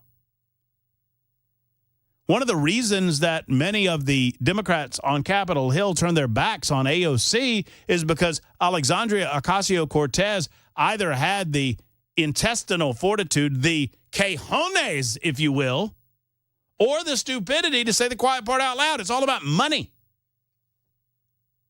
It's all about a reallocation of resources. And now, no matter how dumb they are, no matter how feckless they are, no matter how their bad decision-making, their bad policies impact the people of their communities, all they have to do is blame climate change. Real people were put in positions of political power that made decisions, putting other people in positions of power over the LA Fire Department. And sadly, that fire department was either irresponsible with their dollars, or the leadership with the city of Los Angeles decided to defund them to the point where they did not have the ability to keep up with the necessary equipment and the positioning and the staffing to battle something like this should it come up. Those were decisions made by human beings on planet Earth having nothing to do with climate change. Yet they don't have to answer to any of those decisions. Gavin Newsom has to answer to nothing. He just looks at the camera and says, "It's unfortunate, but it's climate change." So you make up something that you can blame for all of your failures. And anyone that says anything about it suddenly becomes a climate change denier. See how that wording rolls right off your tongue? You're denying climate change? No, I'm not denying climate. What are you, a moron? No, I'm not denying climate change. Of course the climate's changing. I'm denying that it has any real-world impact on the subject that we're currently talking about, the fires in Los Angeles. But a lot of people are opening their eyes to this. And I'm here for it. It's 20 minutes after the hour, Super Talk 99.7 WTN. We'll be back in a moment with your calls. Plus, I promised more clips from Uncle Joe. He's all sleepy. He's leaving the White House. It was his last address last night. We ought to give the nincompoop his due. Coming up next.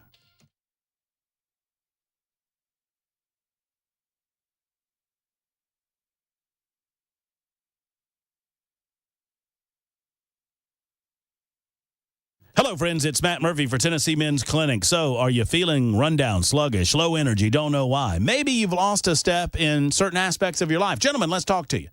Have you lost it in the bedroom, for example? Now, I understand that's a personal matter, and it's something that you probably don't talk about in public life. But the bottom line is this. If you have, there could be a simple solution. There could be a simple reason for it. And you need to get to Tennessee Men's Clinic to find out. They have 2 locations, easy to serve you, very convenient, and confidential, of course.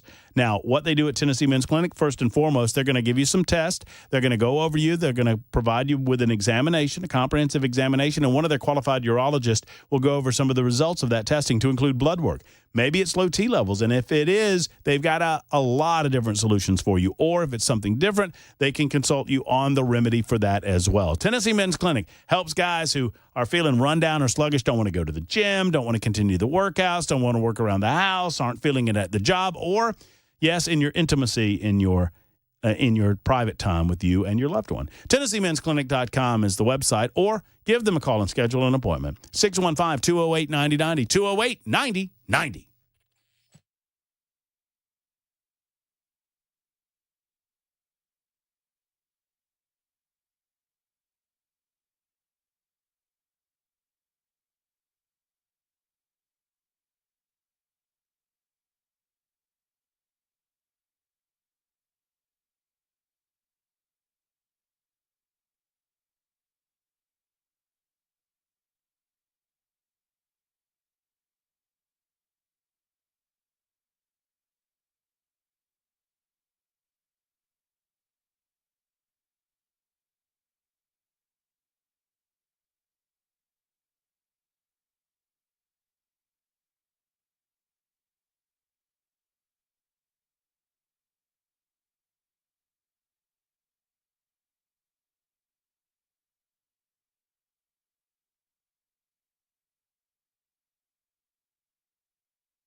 New developments in the Gaza ceasefire, and images on social media show bad news for the 7th test flight of the SpaceX Starship rocket.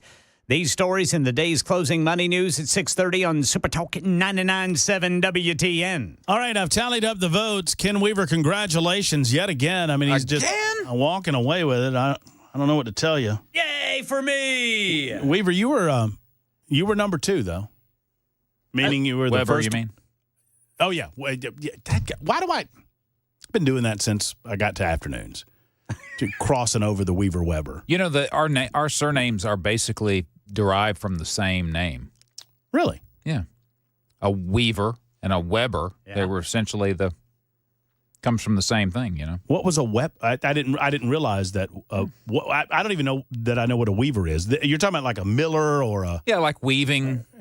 Okay, weaving. like a carpet weaving or basket weaving. Baskets and stuff like that. Yeah. Oh. Blankets. Yep.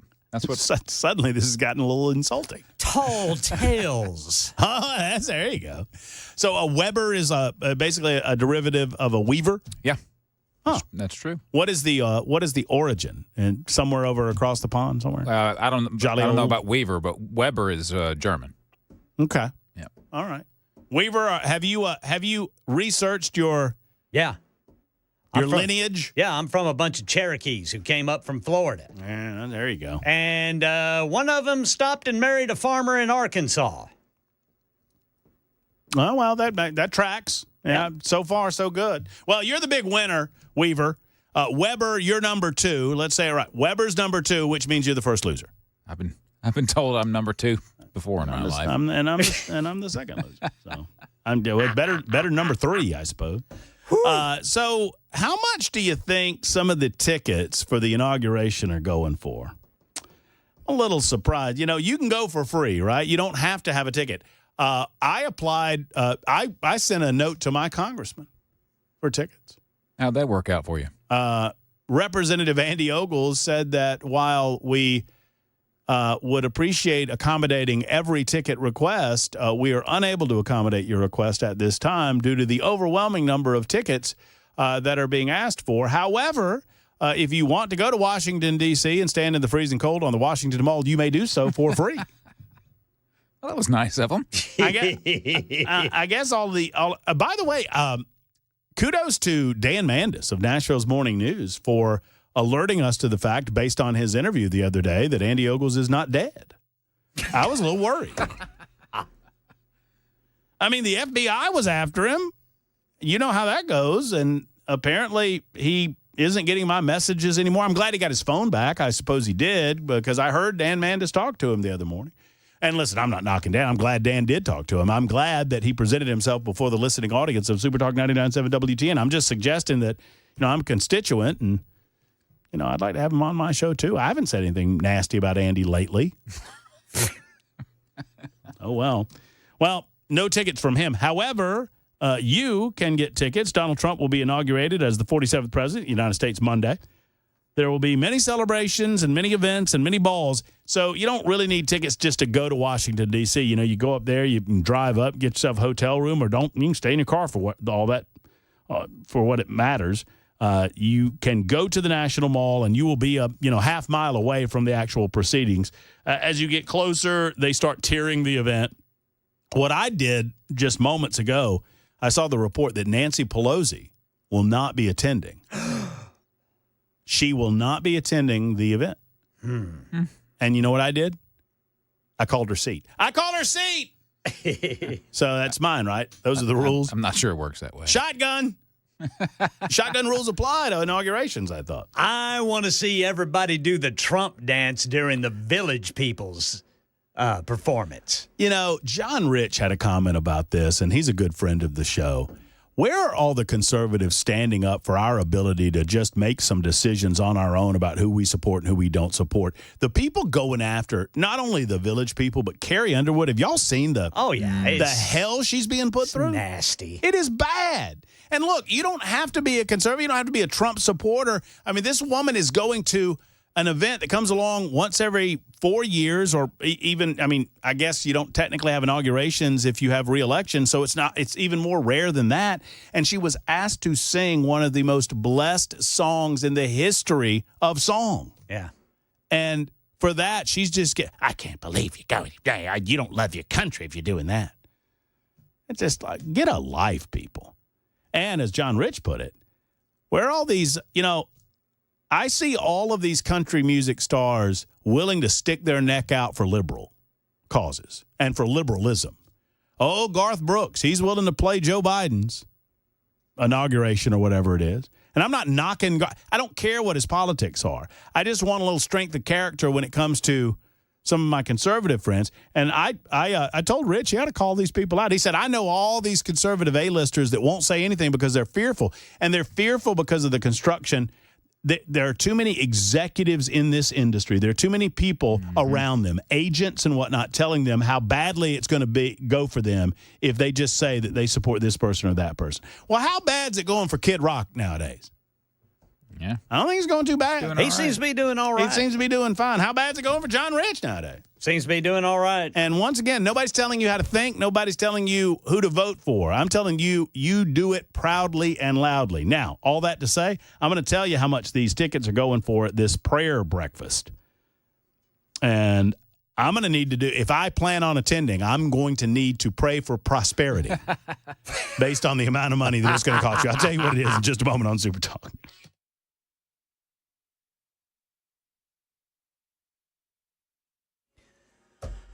I'm Ken Weaver with your top stories. Full forecast and traffic in 5 minutes and new developments in the Gaza ceasefire.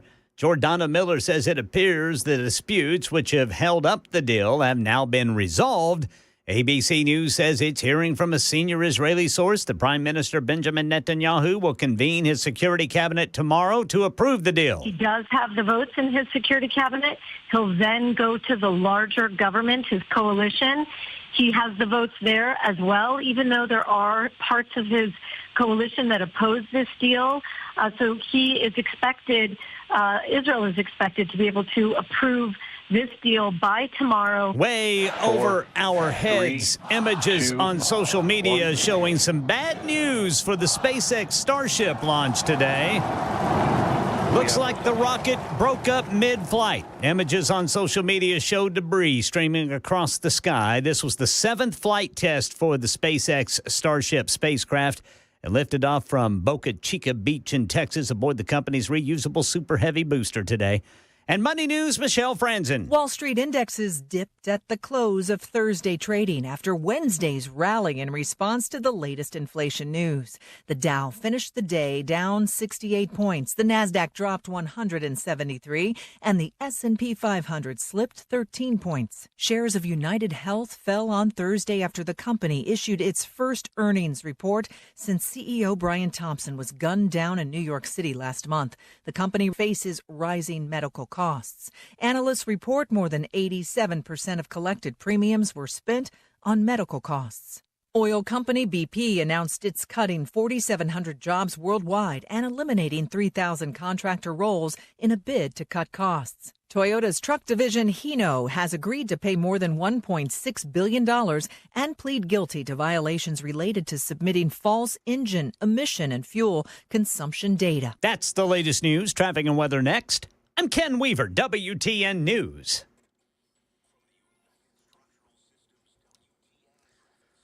Still got that crash 40 eastbound after Fessler's Lane. In Antioch, we've got a stalled vehicle. It's blocking the right 2 lanes, 24 eastbound at Haywood Lane. This apparently is a tractor-trailer fire. Crews are on the scene, and it is going to take a while. They had to tear open the trailer to put out the fire. Also in Antioch, 24 eastbound off-ramp to Haywood Lane. That is also blocked by this semi-truck fire. In Williamson County, Spring Hill got a crash, 65 southbound at I-840. Traffic every 10 minutes every morning on Super Talk 99.7 WTN.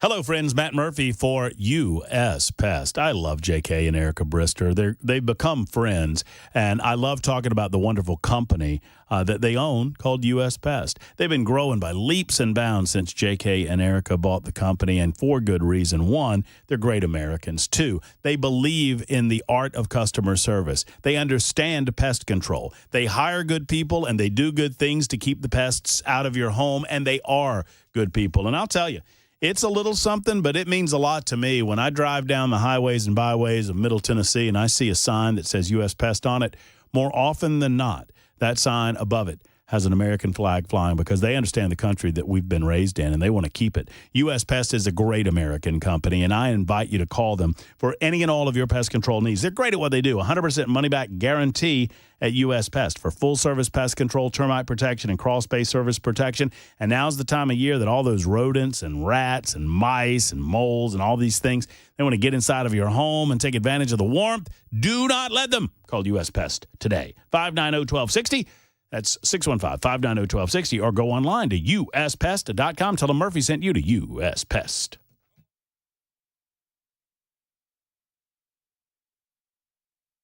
Hey, what's up, guys? It's Matt Murphy in the middle of downtown Franklin, Tennessee. We've talked so much about Savory Spice. I thought, why not show you the place? So let's go on in and see what's popping at Savory Spice. As I've always said, you will smell the spices even before you walk in. I can smell them right here in the doorway. Come on in, and let's introduce you to the one and only Holly, who is the owner and proprietor of Savory Spice. Say hey, Holly. Hello, everyone. Now, enough about Holly. Let's talk about spicy and easy products like the incredible taco soup, which, as I said, you put this in a crock pot, you put all the ingredients that it tells you to buy right there, you put the spices in, and it's so easy. So if you don't know what you're doing around the kitchen, it's a perfect way to find your way around the kitchen, as is the Mediterranean dill risotto. Now, for the holidays, pumpkin pie spice. What doesn't it have, Holly? Pumpkin. Doesn't have any pumpkin in it. That's a fun fact for all of you kids out there. Now, if you stop by Savory Spice, either in the Franklin location or at L&L Market, you can get yourself a sample of the dill dip, which is my absolute favorite. Just tell them Matt Murphy sent you to Savory Spice with purchase now. So come by Franklin or L&L Market in Nashville and come see Holly and the entire crew at Savory Spice.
It is 39 after 6, Super Talk 99.7 WTN. What's going on, friends? Y'all use the old TikTok? TikTok. It's TikTok for TikTok. Time is ticking away as TikTok users are getting more and more freaked out at the possibility that they will lose their precious application come Sunday. I think I asked you yesterday or the day before if you've ever been on the TikTok. You didn't ask, but no, I have not. I asked somebody. It's too, I always thought it was just something kids were on. I mean, I had it for a while. I have deleted it. I don't believe that I'm salvaging my privacy by deleting it, but I do not want to be a part of what I understand is the Chinese government's ultimate goal. And so just on principle, I deleted the thing. But it is, I'll tell you this, I mean, much like Instagram has become, it's an addictive deal where you just start doom scrolling down the thing and you get one after the other and it starts figuring out algorithms. And I mean, before you know it, 30 minutes has gone by and you're still sitting in the bathroom. Hey-oh. But TikTok is set to expire in the United States of America Sunday. I suppose that there could be a moratorium on that retirement. I suppose they could choose to sell to another interested party. But I was talking to, and it occurred to me that this might be beneficial tomorrow. I was talking, occasionally from across the way at our brother station, 104.5 The Zone, we get one of those knuckleheads that, sashay by and say hello. We do the same for them. And young Jackson, who is a producer over there, somewhere in his mid-20s, Jackson. Mm-hmm. Jackson's like, hey, he always says the same thing. Hey, buddy, how's it going? Hey, Jackson, how's it going? It actually sounded like hey, buddy. And he asked me, what are they doing with the TikTok? Are they taking my TikTok? And I'm like, you're all on the TikTok. Oh man, what he actually asked me what am I supposed to do in the bathroom if I don't have my TikTok? It's like, I don't know, read a book, Jackson. I don't know what to tell you. But I was like, you understand why they're doing that? Yeah, they think we're making ourselves stupid. I said, well, no. Well, one, yes, you are making yourself stupid, but I mean, two, you understand what you're giving up. As a result, I said, at worst, and I started describing it to him, and it's like his eyes glaze over. He's got no clue. I don't think the younger generation that's using TikTok have any clue what the algorithms are doing. The algorithms aside, what the Chinese government is data mining from you. And at worst, the suggestion is that the Chinese government could shut down your phone or access everything on it. You know what he was thinking while you were telling him this? He was thinking, boy, I wish I could swipe up to get the next on this conversation. Murphy's boring. Get rid of him. Right, let's go to Chris Webber, see what Chris Webber's talking about for a minute and a half. So it might behoove us on a Friday edition of the show to kind of go over this because it has nothing to do with what is presented on the screen. What's on the screen is bad enough. And Chinese TikTok is not American TikTok, right? The Chinese government runs a TikTok over there, and it's all like educational. It's all patriotic. It's China's great, America's bad, China's awesome, the rest of the world sucks. You know, look how great it is to be Chinese. We're going to dominate the world one of these days, mainly because of this platform. Over here, it's just dumber and dumber and dumber and dumber. And that has nothing to do with why they're doing it. I mean, they own it to data mine you, and some suggest, and I don't know that I would go this far, that they gain access to things like, I mean, if you have bank accounts on your phone, if you have other items on your phone or apps on your phone that can control your car, that can control aspects of your home, that they could take those things over if they so desired, or turn your phone into some sort of instrument of destruction. Now, I don't know how that would work, but the biggest doomsday stories about this would suggest that. Maybe we'll get into it on tomorrow's show. I need to pay this off real quick. I'll get to Caleb. So there are a lot of different balls in Washington, D.C. Monday. Balls and, I mean, obviously parades and functions and parties and whatnot. One of the more interesting and expensive is actually a church service the day before Inauguration Day. This Sunday, January 19, entitled One America, One Light. It will be a prayer service in which worshipers can join President-elect Donald J. Trump in praying for our nation as he embarks on his second term as President of the United States. Church services are obviously not normally ticketed events, although, you know, once you get in there, they'll pass the plate, and there's nothing wrong with that. Well, they're passing the plate before you get in there. Mr. Weber, would you care to venture just a wag? You know what a wag is? Yep. A wag at how much one of these tickets would cost you? $2,500. That is a great wag. That is a great wag. It is horribly low. Ooh, really? Reports are that in order to be with Trump at this prayer event, it's going to cost you about $100,000. Good grief. I'd want him to serve me a Big Mac and a Diet Coke if I paid that much. Oh, I want one of those nice. Have you seen his commemorative Diet Coke? Oh, yeah, that's right. Oh, it's nice. Yeah. And I think this is exactly right. Donald Trump is a man of simple pleasures, I believe. I mean, the man has more money than he could ever spend. He has had more amenities in his life. I mean, and I'm sure he's worked for many of them. I mean, he was born ahead of most. I mean, his father worked really hard in New York City real estate. But he's made the most of his opportunities in the United States of America. And I think he's given back a little bit. But it's the little things that gets Donald Trump going. And go, if you've not seen it, and find a photo at Mar-a-Lago of Donald Trump. And I guess this is one of the muckety mucks of Coca-Cola.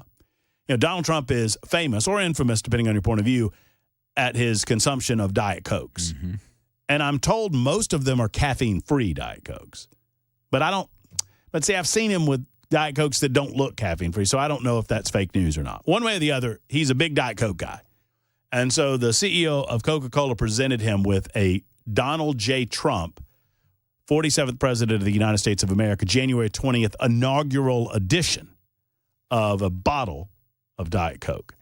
And Donald Trump is smiling.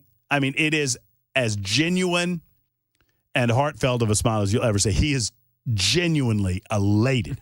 You could give him 100 Nobel Peace Prizes, and none of them would matter to him. But this Diet Coke matters to the man that's about to be our next president of the United States. So good for him. Yep. Good for him. Caleb, what's up with you? How are you, Caleb? Glad you called. I'm doing fantastic. How are you doing today? I'm great, Caleb. Thank you. All right, so one thing, love Donald Trump and love the fact that he's just a simple man with simple pleasures. Like you said, he started off a little bit ahead of us, but like you also mentioned, he's just a guy who loves his McDonald's and his Diet Coke. Two, you touched a little bit on TikTok a little bit earlier. I was talking to my wife earlier about it because she has TikTok, and I've voiced my disinterest in that and voiced my disapproval of the fact that she uses it. But it's her phone; she can do what she wants with it. But she's been using it, and she mentioned that there's already a bunch of people who are moving over to another Chinese version of TikTok called Red Note. That's the color red and note like you're writing in a notebook. It's essentially the same thing as TikTok. But isn't this one right now TikTok is supposedly owned by ByteDance, which is a Chinese-based company, and they have to abide by the rules of being a company in China. In other words, they have to give over all of the information that they data mine to the nation. It's my understanding that Red Note is literally owned by China. Yes, and that's where I was kind of going with this, is that people, especially Americans, are moving to that once TikTok gets banned. I mean, they're already working on moving it over because they're expecting it to happen the next few days. But yeah, I wanted your opinion on it and wanted to see if you heard anything about Red Note. All I know is just what we've just talked about, Caleb. That it is an app that's owned by the Chinese. It uses the same types of algorithms to present stuff to you, but it's going to data mine the same level of source material or whatever they are getting off your phone in the same fashion as TikTok. I mean, the same. It is what I saw this morning, and I have not verified it or looked into it. Tell me if you've heard the same thing. It's kind of like TikTok on steroids. Yes, I've heard very similar things to that, and like you mentioned, it's going to be exactly the same as TikTok. It's just going to mine the same data you're going to be getting. The algorithm is going to be exactly the same, which is why people are moving to that. But it baffles me that nobody really has been mentioning it. Well, because the people that are getting, I I understand your concern, but the bottom line is, and thank you for the call, Caleb, the people that are getting booted off of TikTok, they don't care about their data being mined. I can tell them till the cows come home that, hey, they're swiping your information, they're getting this, they're getting that. You're putting American security at risk. There are things that they can do with your information that ultimately can harm the United States. And they're like, I just want my videos of people falling off the toilet or whatever. I got to have it. I mean, people are seriously addicted to it. And several of you are saying that Red Note is owned by ByteDance as well. I heard it differently this morning. I haven't looked into it enough, so I'll take your word for it if that is the case. Either way, this is not good. The same series of problems that exist with TikTok. I don't believe that those that have looked into it, and I stood against this for a while. I'm like, this is not the government's job. It is not the government's job to tell us what to consume. If we want to consume the most asinine material on planet Earth, I mean, nobody's banning Jackass, for goodness sake, and that is the most, puerile form of entertainment you can possibly imagine. Well, that's not what this is about. This is about the things that they are discovering about you, your phone, your movements, and your information behind the scenes. The people that are addicted to TikTok, legit addicted to TikTok, they don't care. Weber, would you say you're addicted to your phone? I'm on my phone a lot, but I don't think I'm addicted to it because I have been in social situations where I see people that are on their phones and I'm like, why are we on our phones right now? So that leads me to believe that I am not addicted because I see other people that obviously are. Like I mentioned us going out to dinner at some point down the road. I have found that if I'm out at dinner with a group of people, I have to stop myself from looking at my phone. I am addicted to my phone. I think it was, and I've excused it for years because, well, it's work. Oh, I check the news, man. I'm checking and making sure that something isn't breaking out. I'm not just checking the news, man. Before I killed it, I was checking the TikTok and I was checking the Instagram and I was thumbing through the X machine, all of it. I am absolutely addicted. But the first step in conquering that addiction, or at least managing it, is recognizing it. Yeah. And I think many of us are addicted to our phones. Yep. And the people that are addicted to TikTok, they do not care. And so they don't care that Red Note's owned by the Red Chinese or ByteDance or anybody else for that matter. 53, be forewarned, it's going away this Sunday unless something changes. 53 after the hour on Super Talk.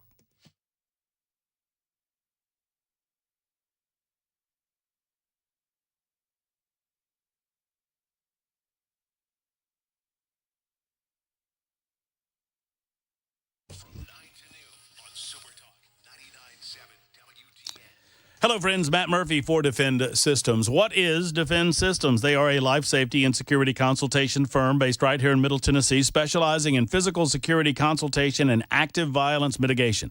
That is a mouthful. They are lifesavers, is what they are. And they do it over and over again in our community and around the state and around the country, really. Their clients include schools and corporations, healthcare facilities, law firms, manufacturing facilities, corporate headquarters. They even help out entertainment venues and country music stars on tour. Cumulus Nashville, as a matter of fact, is how I met Brink Fiddler the first time, and we became friends. And I said, I need to talk more about you on the radio. And he said, thank you so much. Let's do it. And now I am. Defend Systems, you need them in your company. If you are a decision maker at any of these places that I mentioned or any place that people gather, you need to call Brink Fiddler and Defend Systems and allow him to walk through what he can do for you to better protect you and your staff and your customers in case something bad happens. And the chances of that happening are low, but they're not zero. That's why I say hope is not a plan. You are the first responder. It is time to get trained. Let's call today, 615-236-6484, 236-6484, or online, defendsystems.com.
Hey, what's up, guys? It's Matt Murphy in the middle of downtown Franklin, Tennessee. We've talked so much about Savory Spice. I thought, why not show you the place? So let's go on in and see what's popping at Savory Spice. As I've always said, you will smell the spices even before you walk in. I can smell them right here in the doorway. Come on in, and let's introduce you to the one and only Holly, who is the owner and proprietor of Savory Spice. Say hey, Holly. Hello, everyone. Now, enough about Holly. Let's talk about spicy and easy products like the incredible taco soup, which, as I said, you put this in a crock pot, you put all the ingredients that it tells you to buy right there, you put the spices in, and it's so easy. So if you don't know what you're doing around the kitchen, it's a perfect way to find your way around the kitchen, as is the Mediterranean dill risotto. Now, for the holidays, pumpkin pie spice. What doesn't it have, Holly? Pumpkin. Doesn't have any pumpkin in it. That's a fun fact for all of you kids out there. Now, if you stop by Savory Spice, either in the Franklin location or at L&L Market, you can get yourself a sample of the dill dip, which is my absolute favorite. Just tell them Matt Murphy sent you to Savory Spice with purchase now. So come by Franklin or L&L Market in Nashville and come see Holly and the entire crew at Savory Spice.